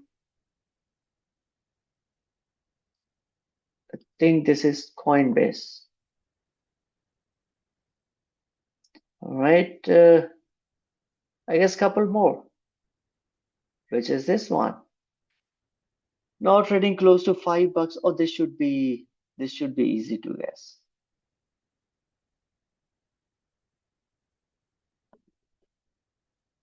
Okay, this is also retail investor favorite.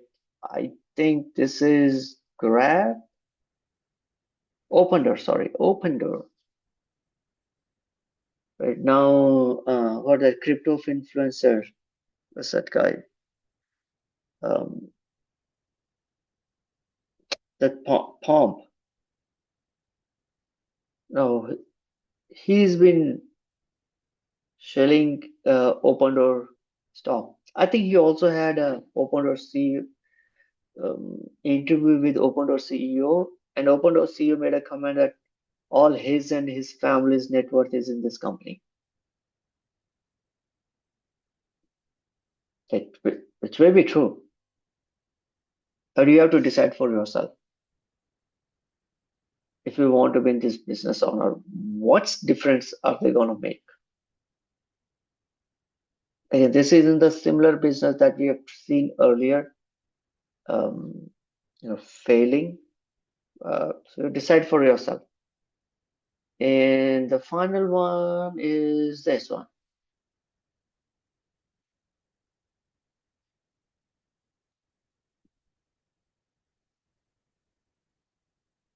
Not just a quarter ago, it was close to 200, 190.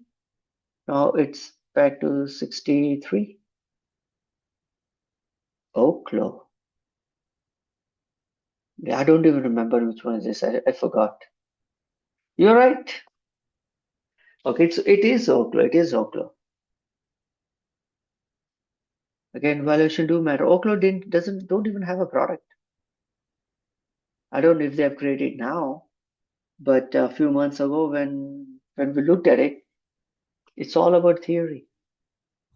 And Well, given the AI trade and the need for energy, investor gets excited about the prospects of nuclear energy and the fact that they do have a thesis around. I don't know what exactly the thesis is, but I think they're pretty. The CEO and I think his wife or his girlfriend. It's a combination of that MIT grad um, team. I think both are from MIT or some of these very respectable institutions. so the story with Oklo is that they used to work for the Department of Energy, so they basically have a direct line to the Secretary of Energy guy, and that's why they're getting all their permits approved. And also Sam Altman was one of the original investors, and then he divested so that they could do deals with other companies. And they just did an advance payment deal with Meta. So basically, this is just like an insider play. Like these people are obviously connected, and they're getting deals because they know the right people, but they're so far away from revenue that it's based off narrative and hype.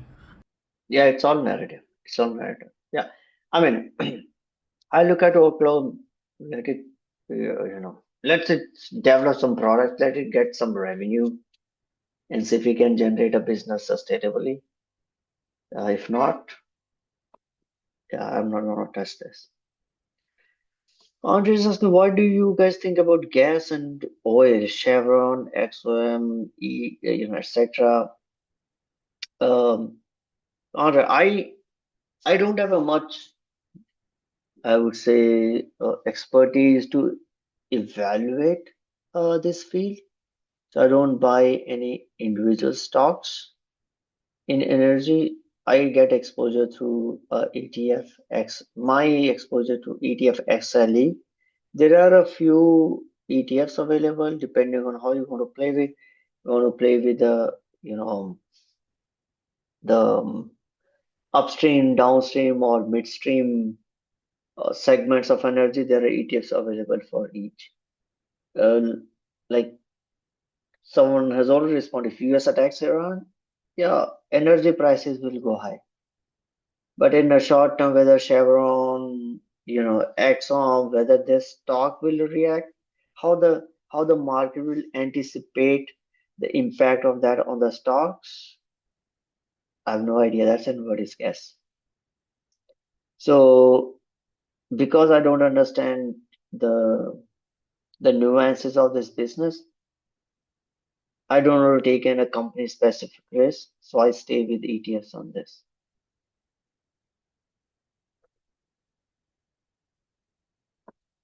I don't know, someone else who have these stocks in their portfolio want to talk about this? What do you think about these prospects? Which one? Chevron, Exxon. I mean, I think they're good. Like if you look at I don't own them, but like I've been following oil market, and I think the oil market is finally coming back to life. And usually, what happens is that the biggest companies will start running first. So that's what you're seeing right now. You're seeing them, and because they have better margins because of the economies of scale.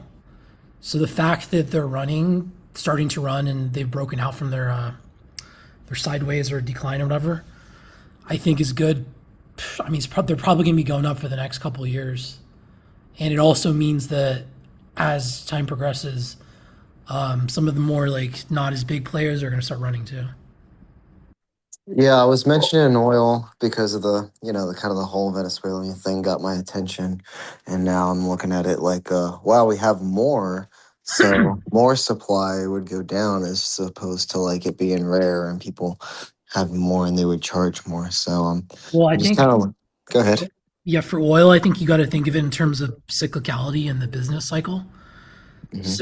So basically, the way that oil works is that it stays cheap for a long time, and then the further you get along in the cycle, the more pressure, upward pressure you get on it. Because if the economy gets good, then the demand for oil goes up, right? So usually, what happens, like if you look at the chart of oil and like go look at what happened after COVID, during COVID, the whole world shut down for like a year, 8 months or whatever it was, right? Hmm. And oil literally went negative, right? And then the government printed a bunch of money, and then we reopened, and people started doing business. Even they did stuff online, and eventually by 2022, oil's at some of the highest prices it's ever been, and it all shot up really fast, like after the stock market peaked and everything else. Yeah, So there's like a lot of transportation issues and yeah, whatnot. but basically, like what happened is that the economy did really well, which caused the need for more stuff to happen with transportation, like goods need to be shipped, right? Whatever, and that caused the price of oil to go up eventually. Oh, okay, so when the So economy is like really in and a good and then position, when so oil, the oil yeah, and price then would go if you up. think about it, when oil gets too expensive, what does that do to the economy? It sends it down because Yes. it's an input, right? So it's like a cycle. Like it's just the other side. Yeah, I know. I've held like Exxon. I've mainly held them for like dividends and just like long term and whatnot. But I'm really maybe interested in because I guess it's also considered a commodity too. I don't know commodities like that, but Yeah, um, I just think like if you try to think of it in terms of the cycle with the rest of the economy, you'll kind of see that there's a cycle that it follows, and it will lead and trail certain things based off where we are in the economy, and that'll kind of give you a heads up of when it's going to go down or up. I think. So yeah, right now, and isn't the price of oil going up because of the threat of the Iran war and the closure of the Strait of Hormuz? Or not closure, but tension in the Strait of Hormuz. Yeah, but I think it's been going up before that. I think that's short term noise. So, by the way, energy is the best performing sector here today.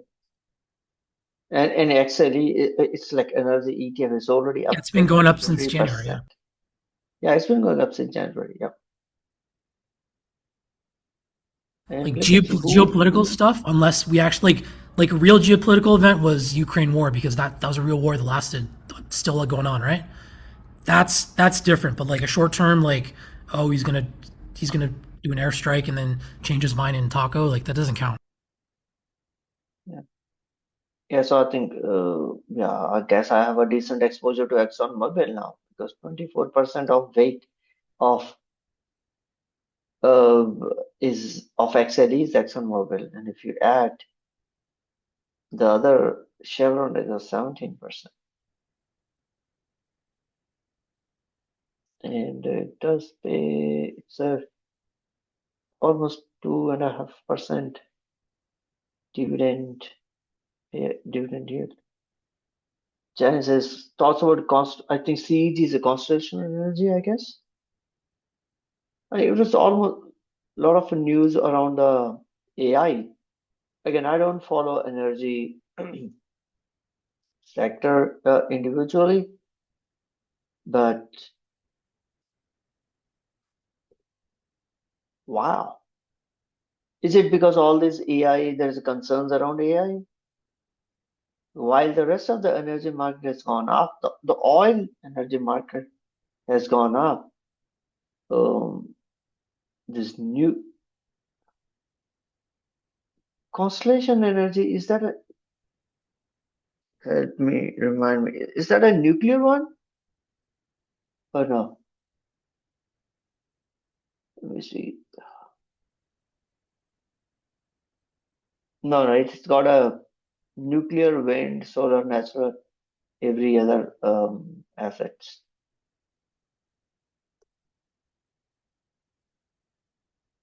So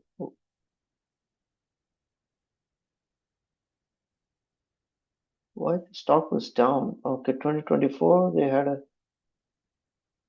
decline in revenue.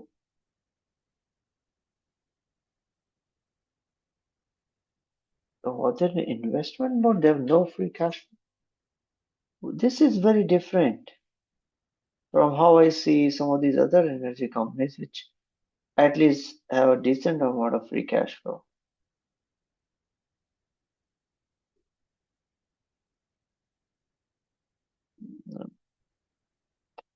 Anyway, all right, so that brings me to our next topic around the sector performance. Like I said, energy is the top performing sector for the year, up almost 22 to 23%. And S&P hasn't done that bad, even though we may think a lot of turbulence in the market, not much. We are barely a percent. I mean, we are still positive.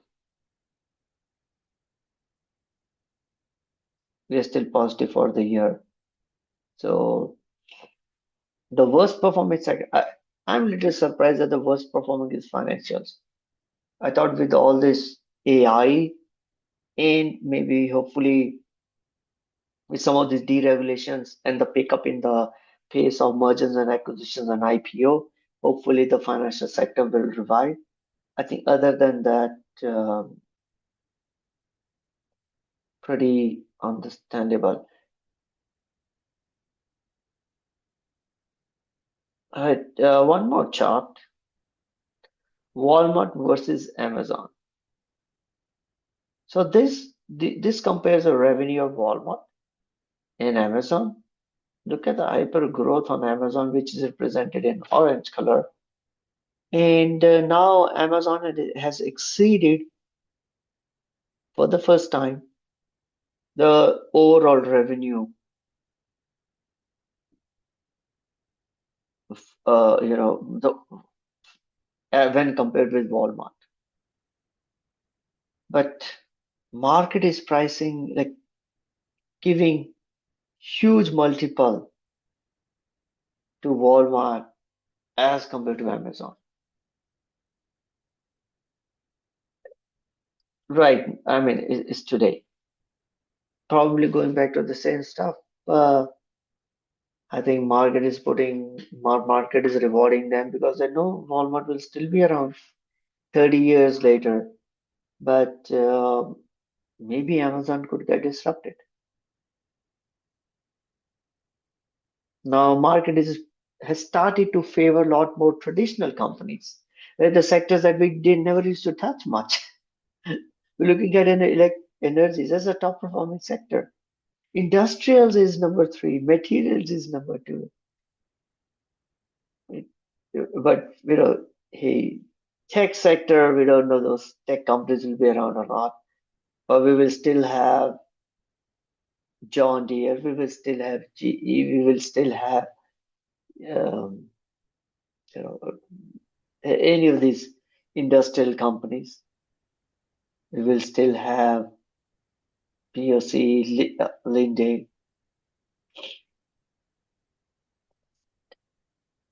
If nothing else, I mean the boring sector of consumer staples is up 13% for the year. Well, Lockheed Martin is up 30% for this year in 7 weeks. I'm not going to talk about individual companies. I mean, there are some individual What I'm companies saying that are up more than 100%. it's in your industrial sector up here, row third. Yeah, LMT. Okay. I'm talking about the sector, right? I mean, just the ETF or the overall sector itself. So last week, the GDP growth rate that came out, did anybody know that? Does anybody know the number? Just 2 days ago, it came out. What's different about it? It shows only 1.x%, which is the dramatic slowing. So I have a feeling the market is sensing the economy is slowing down. It's not yet saying that the recession is coming, but because it's slowing down, the stocks that are going up are different from growth stocks. In other words, growth has been a little bit out of favor, a little bit, and value is more in favor as of last several Was weeks. it because of shutdown though? Did that happen last quarter? I forget now. There's so many shutdowns happening. I mean, the slowing down of the economy is not attributable singly to that, but the overall fact that in the last whole year, this, the labor market is kind of reducing, right? You probably read that last week. They said, oh, 500,000 jobs we had quoted were created in the previous 12 months were not created. So, in other words, all the decisions made on jobs expectations were wrong. I don't know why they do it because this happens every time, every freaking month. They'll go back and revise the number. No, but this last 12 months, they did substantial change, which was not the same as previous 10 years. Something different happened in the Oh, last in 2 years. terms of how they calculate the metrics? Jobs revisions, Okay. job revisions. But anyway, I guess the kind of like AI hardware related stocks are still going gangbusters, and that's what keeping the market alive, I think. Yeah, that's the only stuff on the tech side that is working. No, I don't think we can say that only AI related stocks are keeping the market up. There No, was not another only. quote. What I meant was in the growth arena, Yeah, in the yeah, in growth the growth. stock arena, that's the one. So in the growth stock arena, the ones out of favor are Mag 7, ones out of favor are software as a service. And I think somewhere I read that for the first time after a long, long time, many, many years, that 60% of the constituents of S&P 500 have actually outperformed the aggregate S&P 500. This, and this is such a heartening news that the market is broadening. All the stuff that we heard about, oh no, its market is so heavily dependent on, the 4 or 5 companies, only those are driving. No, I think there are a lot of other companies that are also doing good in the market. It's not that only 4 or 5 companies are doing good in the market. This is really a rotation to the other sectors or the of our economy.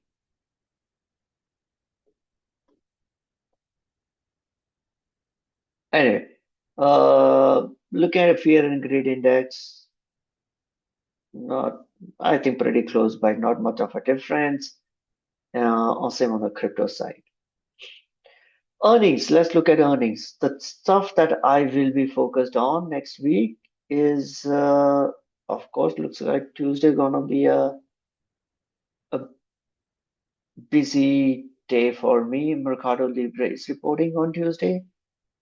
After close, you guys know this is my single biggest individual stock position. I am interested in Exxon because Exxon has come back a lot.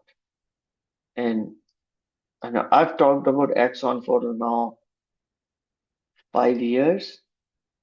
I don't own it because I never liked its margin profile.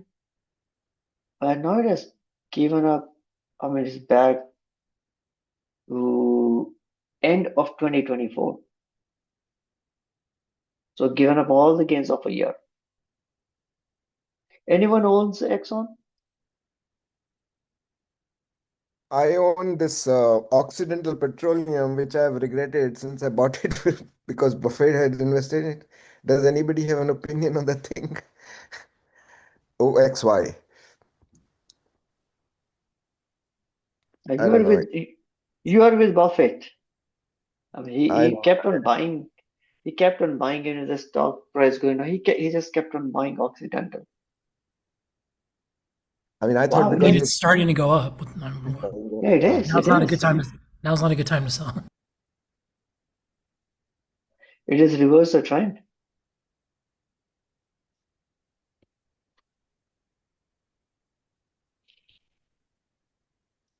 Okay, looks like no Exxon holders. I mean, Exxon's got a Exxon huge amount of. Mobil? No, AXON, Oh, Exxon, Exxon. Exxon. This one. Yeah. I Oh, mean, okay. Alfred, and we talked about it, and you're right. Yeah, I mean, it's got a huge moat. Only thing why I never put the plug in terms of owning the stock on Exxon, I think I've done some option plays a couple of times on Exxon, but and Fred has told so many times that they have all their tentacles. Exxon have their tentacles in all the law enforcement departments, but I never liked this margin profile. They are moving from only hardware to an evidence.com, which is a lot more SaaS in the software services. But now the fact that they have corrected so much, I may be, wow, it used to be what max is went to, I guess, $900 or something at some point of a time. Let me look at it, think of in AXON 885. That's down 50%.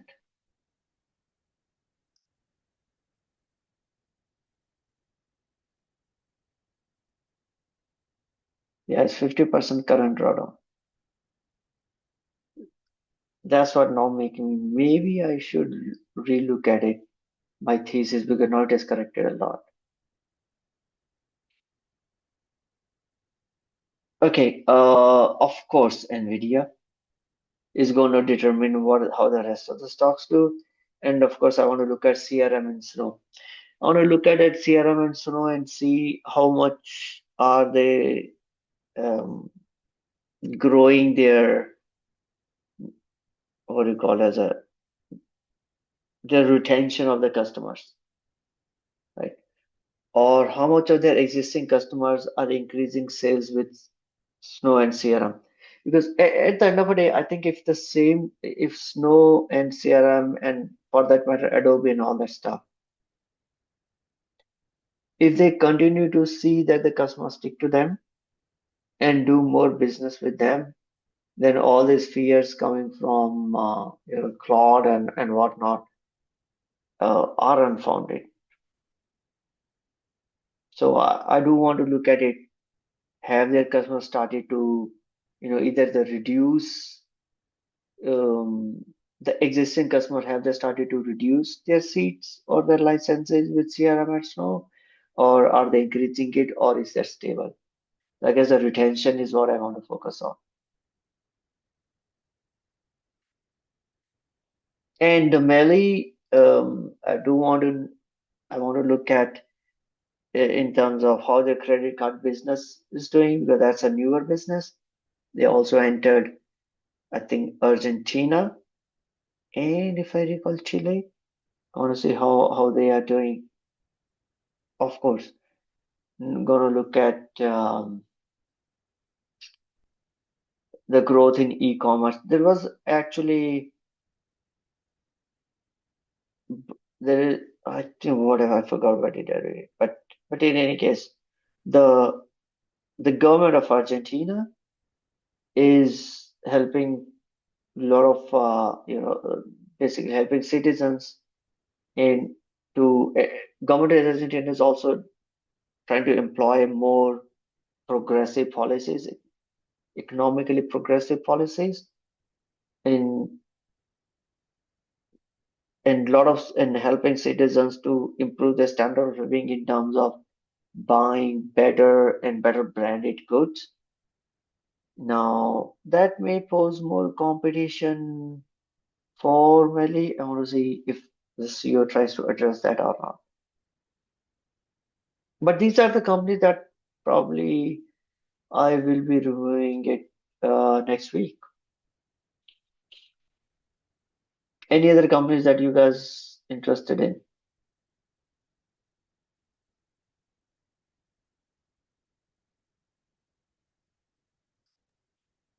EPAI, I Big Bear AI. You always bring these retail favorite companies that Well, you asked the market go question, so I just crazy thought I'd after. throw it out there, right? How about Yeah. NRG? Anybody And following NRG on is that Tuesday? a how no housing company or is it No, energy company? the AI ecosystem. Yeah. I don't follow individual energy companies. I'll have no idea about what this does. It has a pretty good run, man, from 2024. Yeah, it's all the It's AI. already almost The AI onslaught is for real. 2023 The in, disbeliever in cornered. wow. James is BE Bloom Energy. Stock has And had a huge run, but let me see what.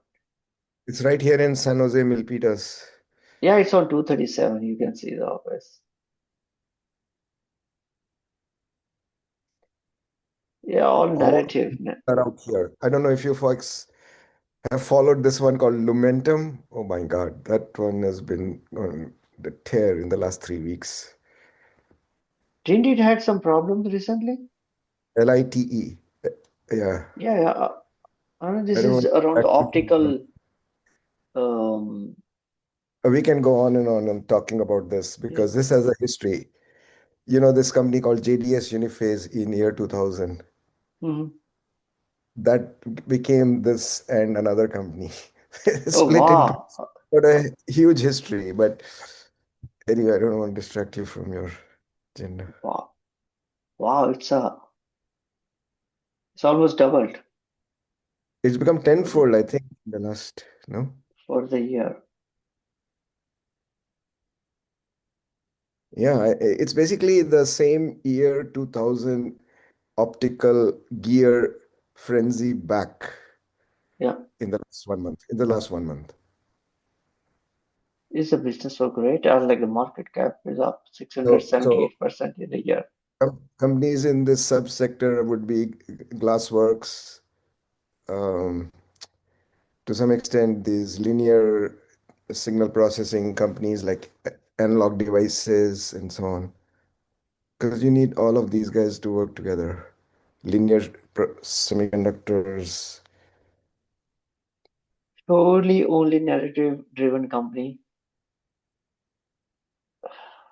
What driven company, sorry? Narrative driven company right now.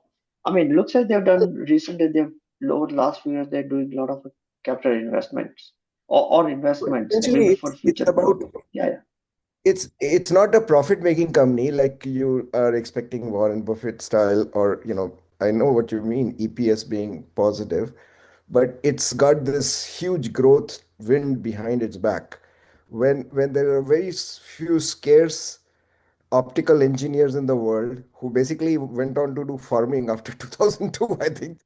Basically, they disappeared, right? Because you didn't need any. Now you have only a couple of companies creating these things which were created in those days.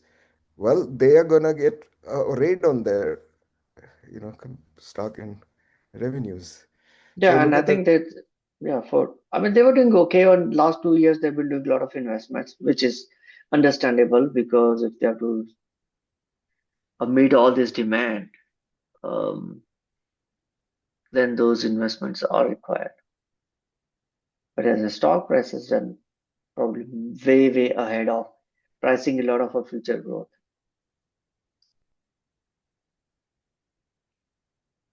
All right, yeah, so we got some earnings coming up. What did I buy or sell this week? Not a recommendation, but I want to be transparent. So I bought some Shopify. I think I talked about it earlier at the start of a session.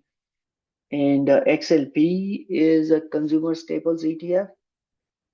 The staples, the ketchup, the breads ETF is up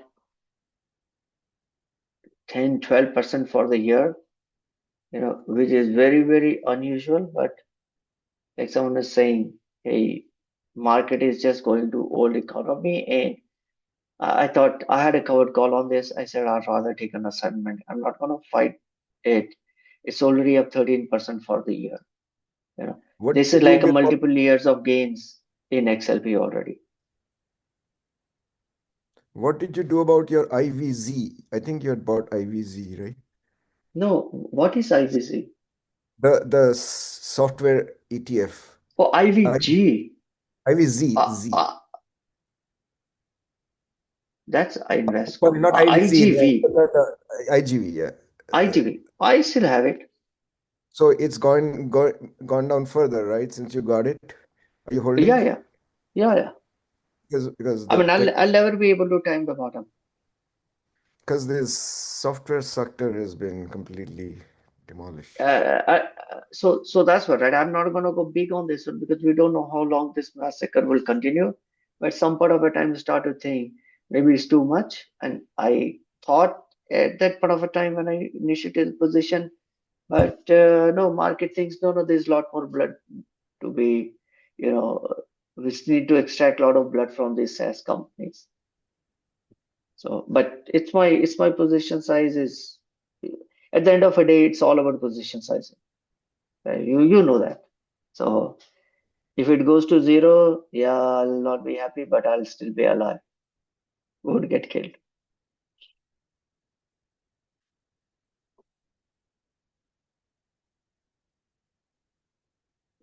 So all right, let's skip crypto. It's already what quarter to 2 a.m.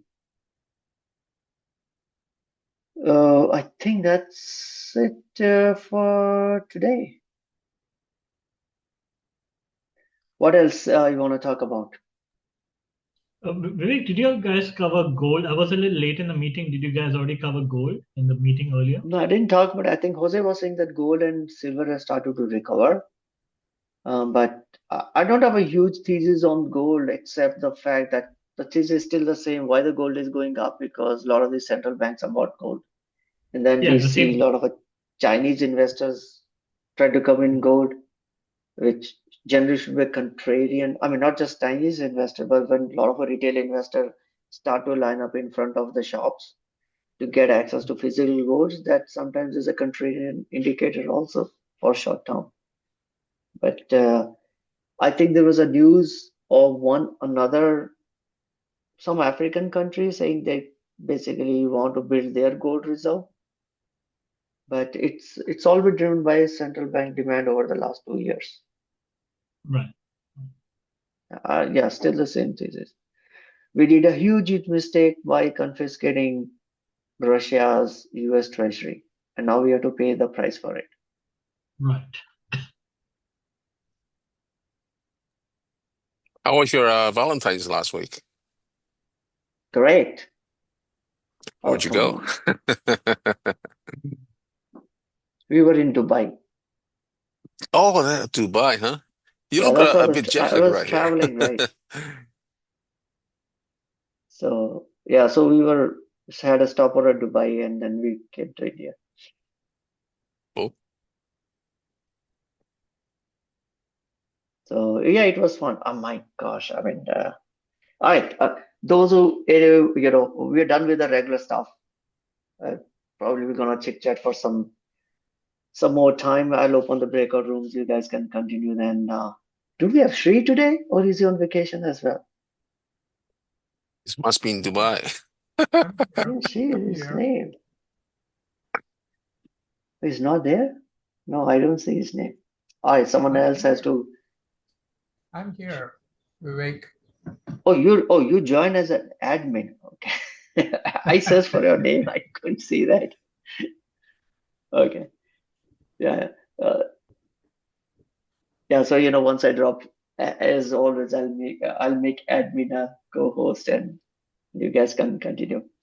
But yeah, I mean, it was my first time that we visited Dubai, and the way they have directed this whole city out of a desert is amazing. Is nothing short of a miracle.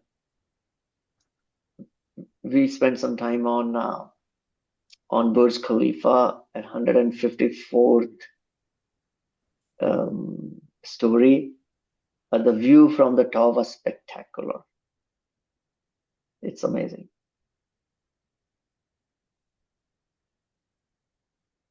So yeah, so that's what we were at during our Valentine. James Well, is as long don't as the buy boss is Dubai. happy, right? She's the boss. Don't buy Dubai chocolate. My boss already bought it. Bad vibes. uh, she was like, "No, we are in Dubai. We should buy Dubai chocolate." I mean, it's all up to you. Don't ask me to buy it. I'll take you wherever you wanna go. Yes, fastest elevators. I think it did 125 floors in 77 seconds.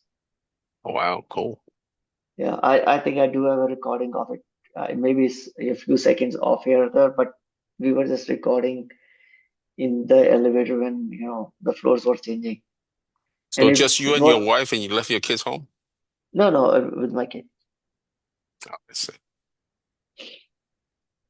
So so kid had a week off, and then we just wanted to have her come and it's been many years since he has met grandparents on both sides. So I said, hey, let's go. Take her to India and spend a few days there. It's a short trip.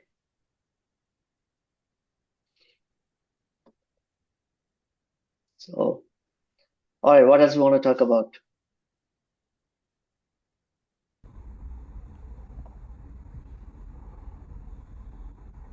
Sally said chat window needs to be larger. Cannot see. I think Sally, you can modify the chat window. I was in that. Did you guys talk about NVIDIA earnings next week? NVIDIA earnings is next week, right? Yeah, 25th. Yeah, so we'll cover NVIDIA in our next Saturday session.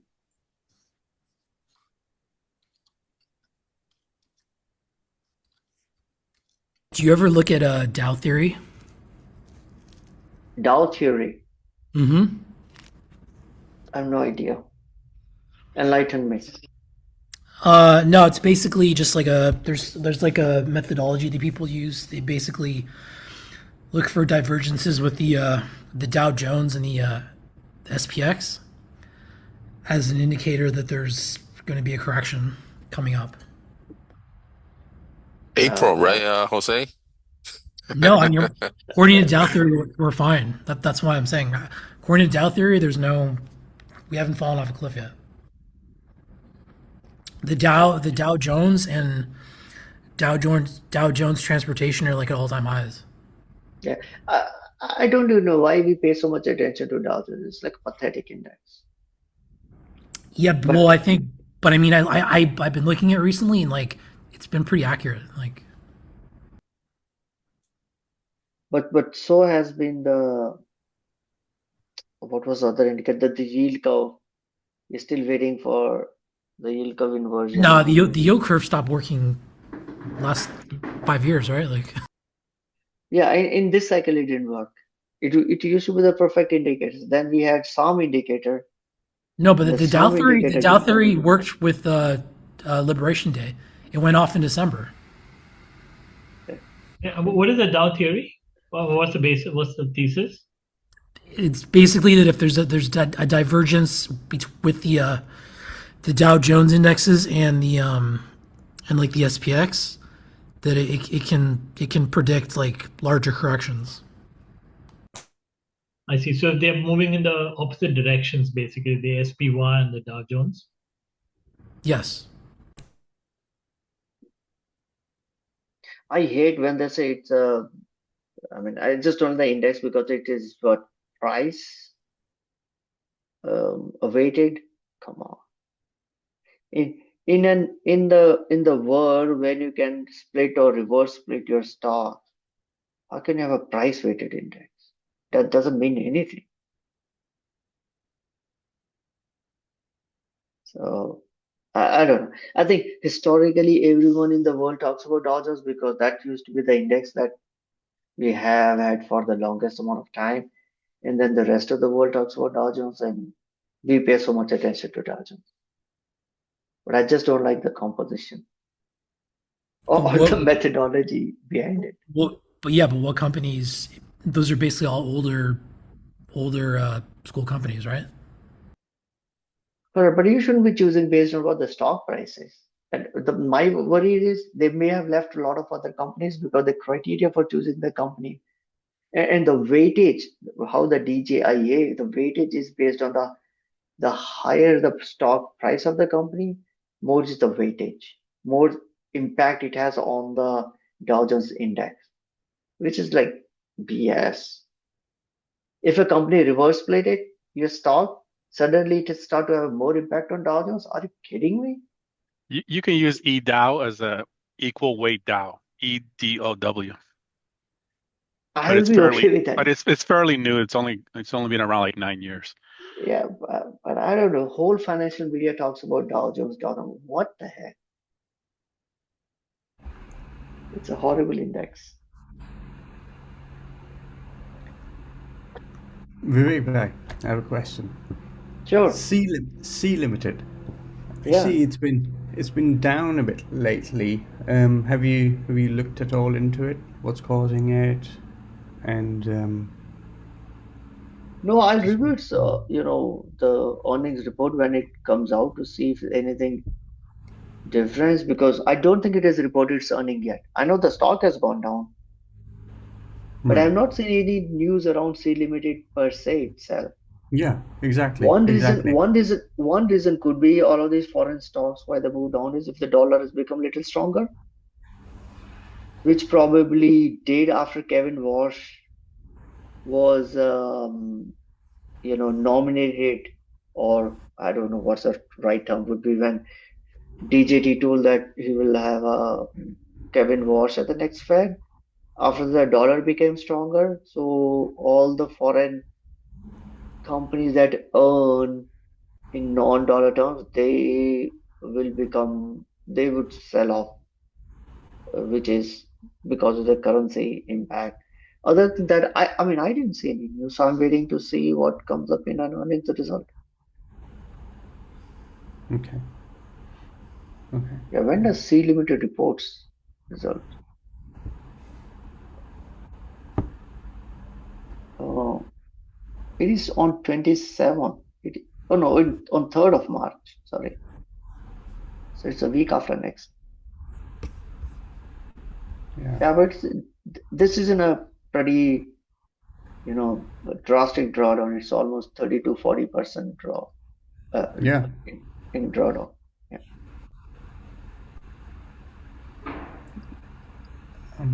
Yeah, the PE ratio still seems to be very high. So, but I don't know. When it comes to the I don't know. I mean, this is not entirely a software company, but for a software company, we should look at a PE. And even for this one, where it has got a lot of investments to build its logistics networks, while it figures out, you know, the build the mode for the business. So PE will always be challenged. Right. Right. And yeah. And I joined, I think, about 15 minutes late as well, so I don't know if you talked about Netflix diving. So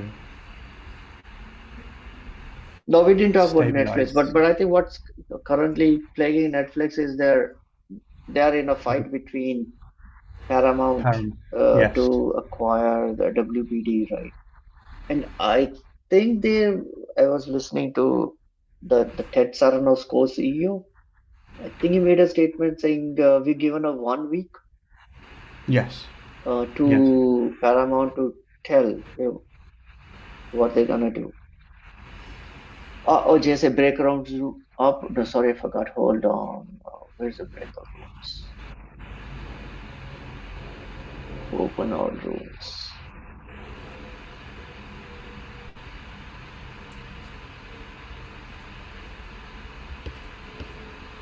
So Netflix is gonna be, you need to have a lot of patience with Netflix. But I guess if anyone can make the streaming work, I don't want to count Netflix out.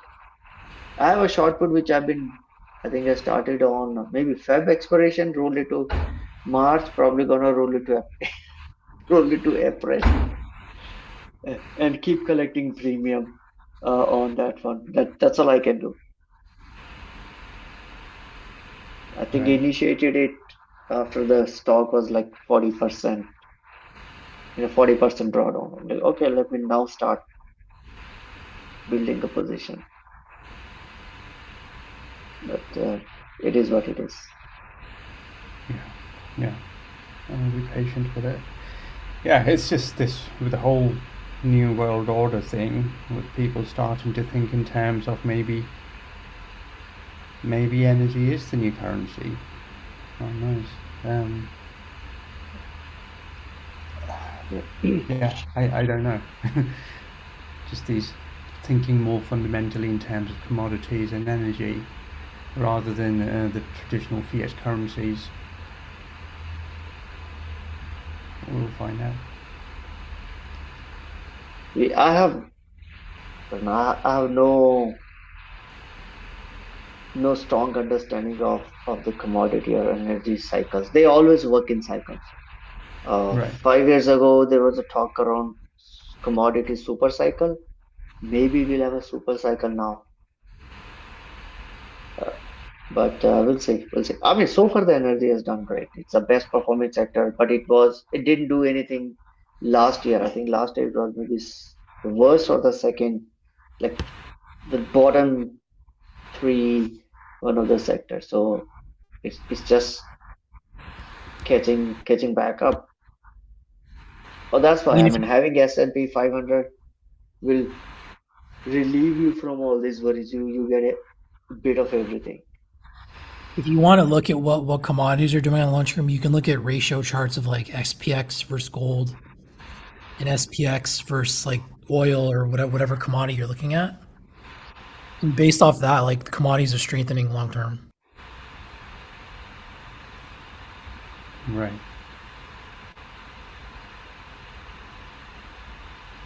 James saying, yes, next target is video. Tell AI a prompt will generate a movie or a series or show. I think there was one in which on Twitter in which Brad Pitt and who's the other guy? Tom Cruise. They were fighting, and I think Brad Pitt was saying, "Why did you kill Jeffrey Epstein?" or something like that. And I think there were some VCs had commented that the the movie, the company behind this movie should sue the provider of that AI tool. I forgot the name of that one, but damn, it's pretty realistic. Well, It's you going know to what be a they did for that, right? They used green screen footage. So the model uh, used green screen footage of the kung fu fight, and then they just put the face on it. okay. I have no idea about that, but I think I was in Dubai where I saw this. Well, that looked pretty realistic. But I mean, it wasn't a completely original generation. You know what I mean? Okay, okay. But yeah, imagine how many more talented directors we might come up, because now if the cost of making movies is going to go down, or we get more 30 minutes movies. The cost of actors will go down. For sure. Uh, Probably have movies launching on YouTube.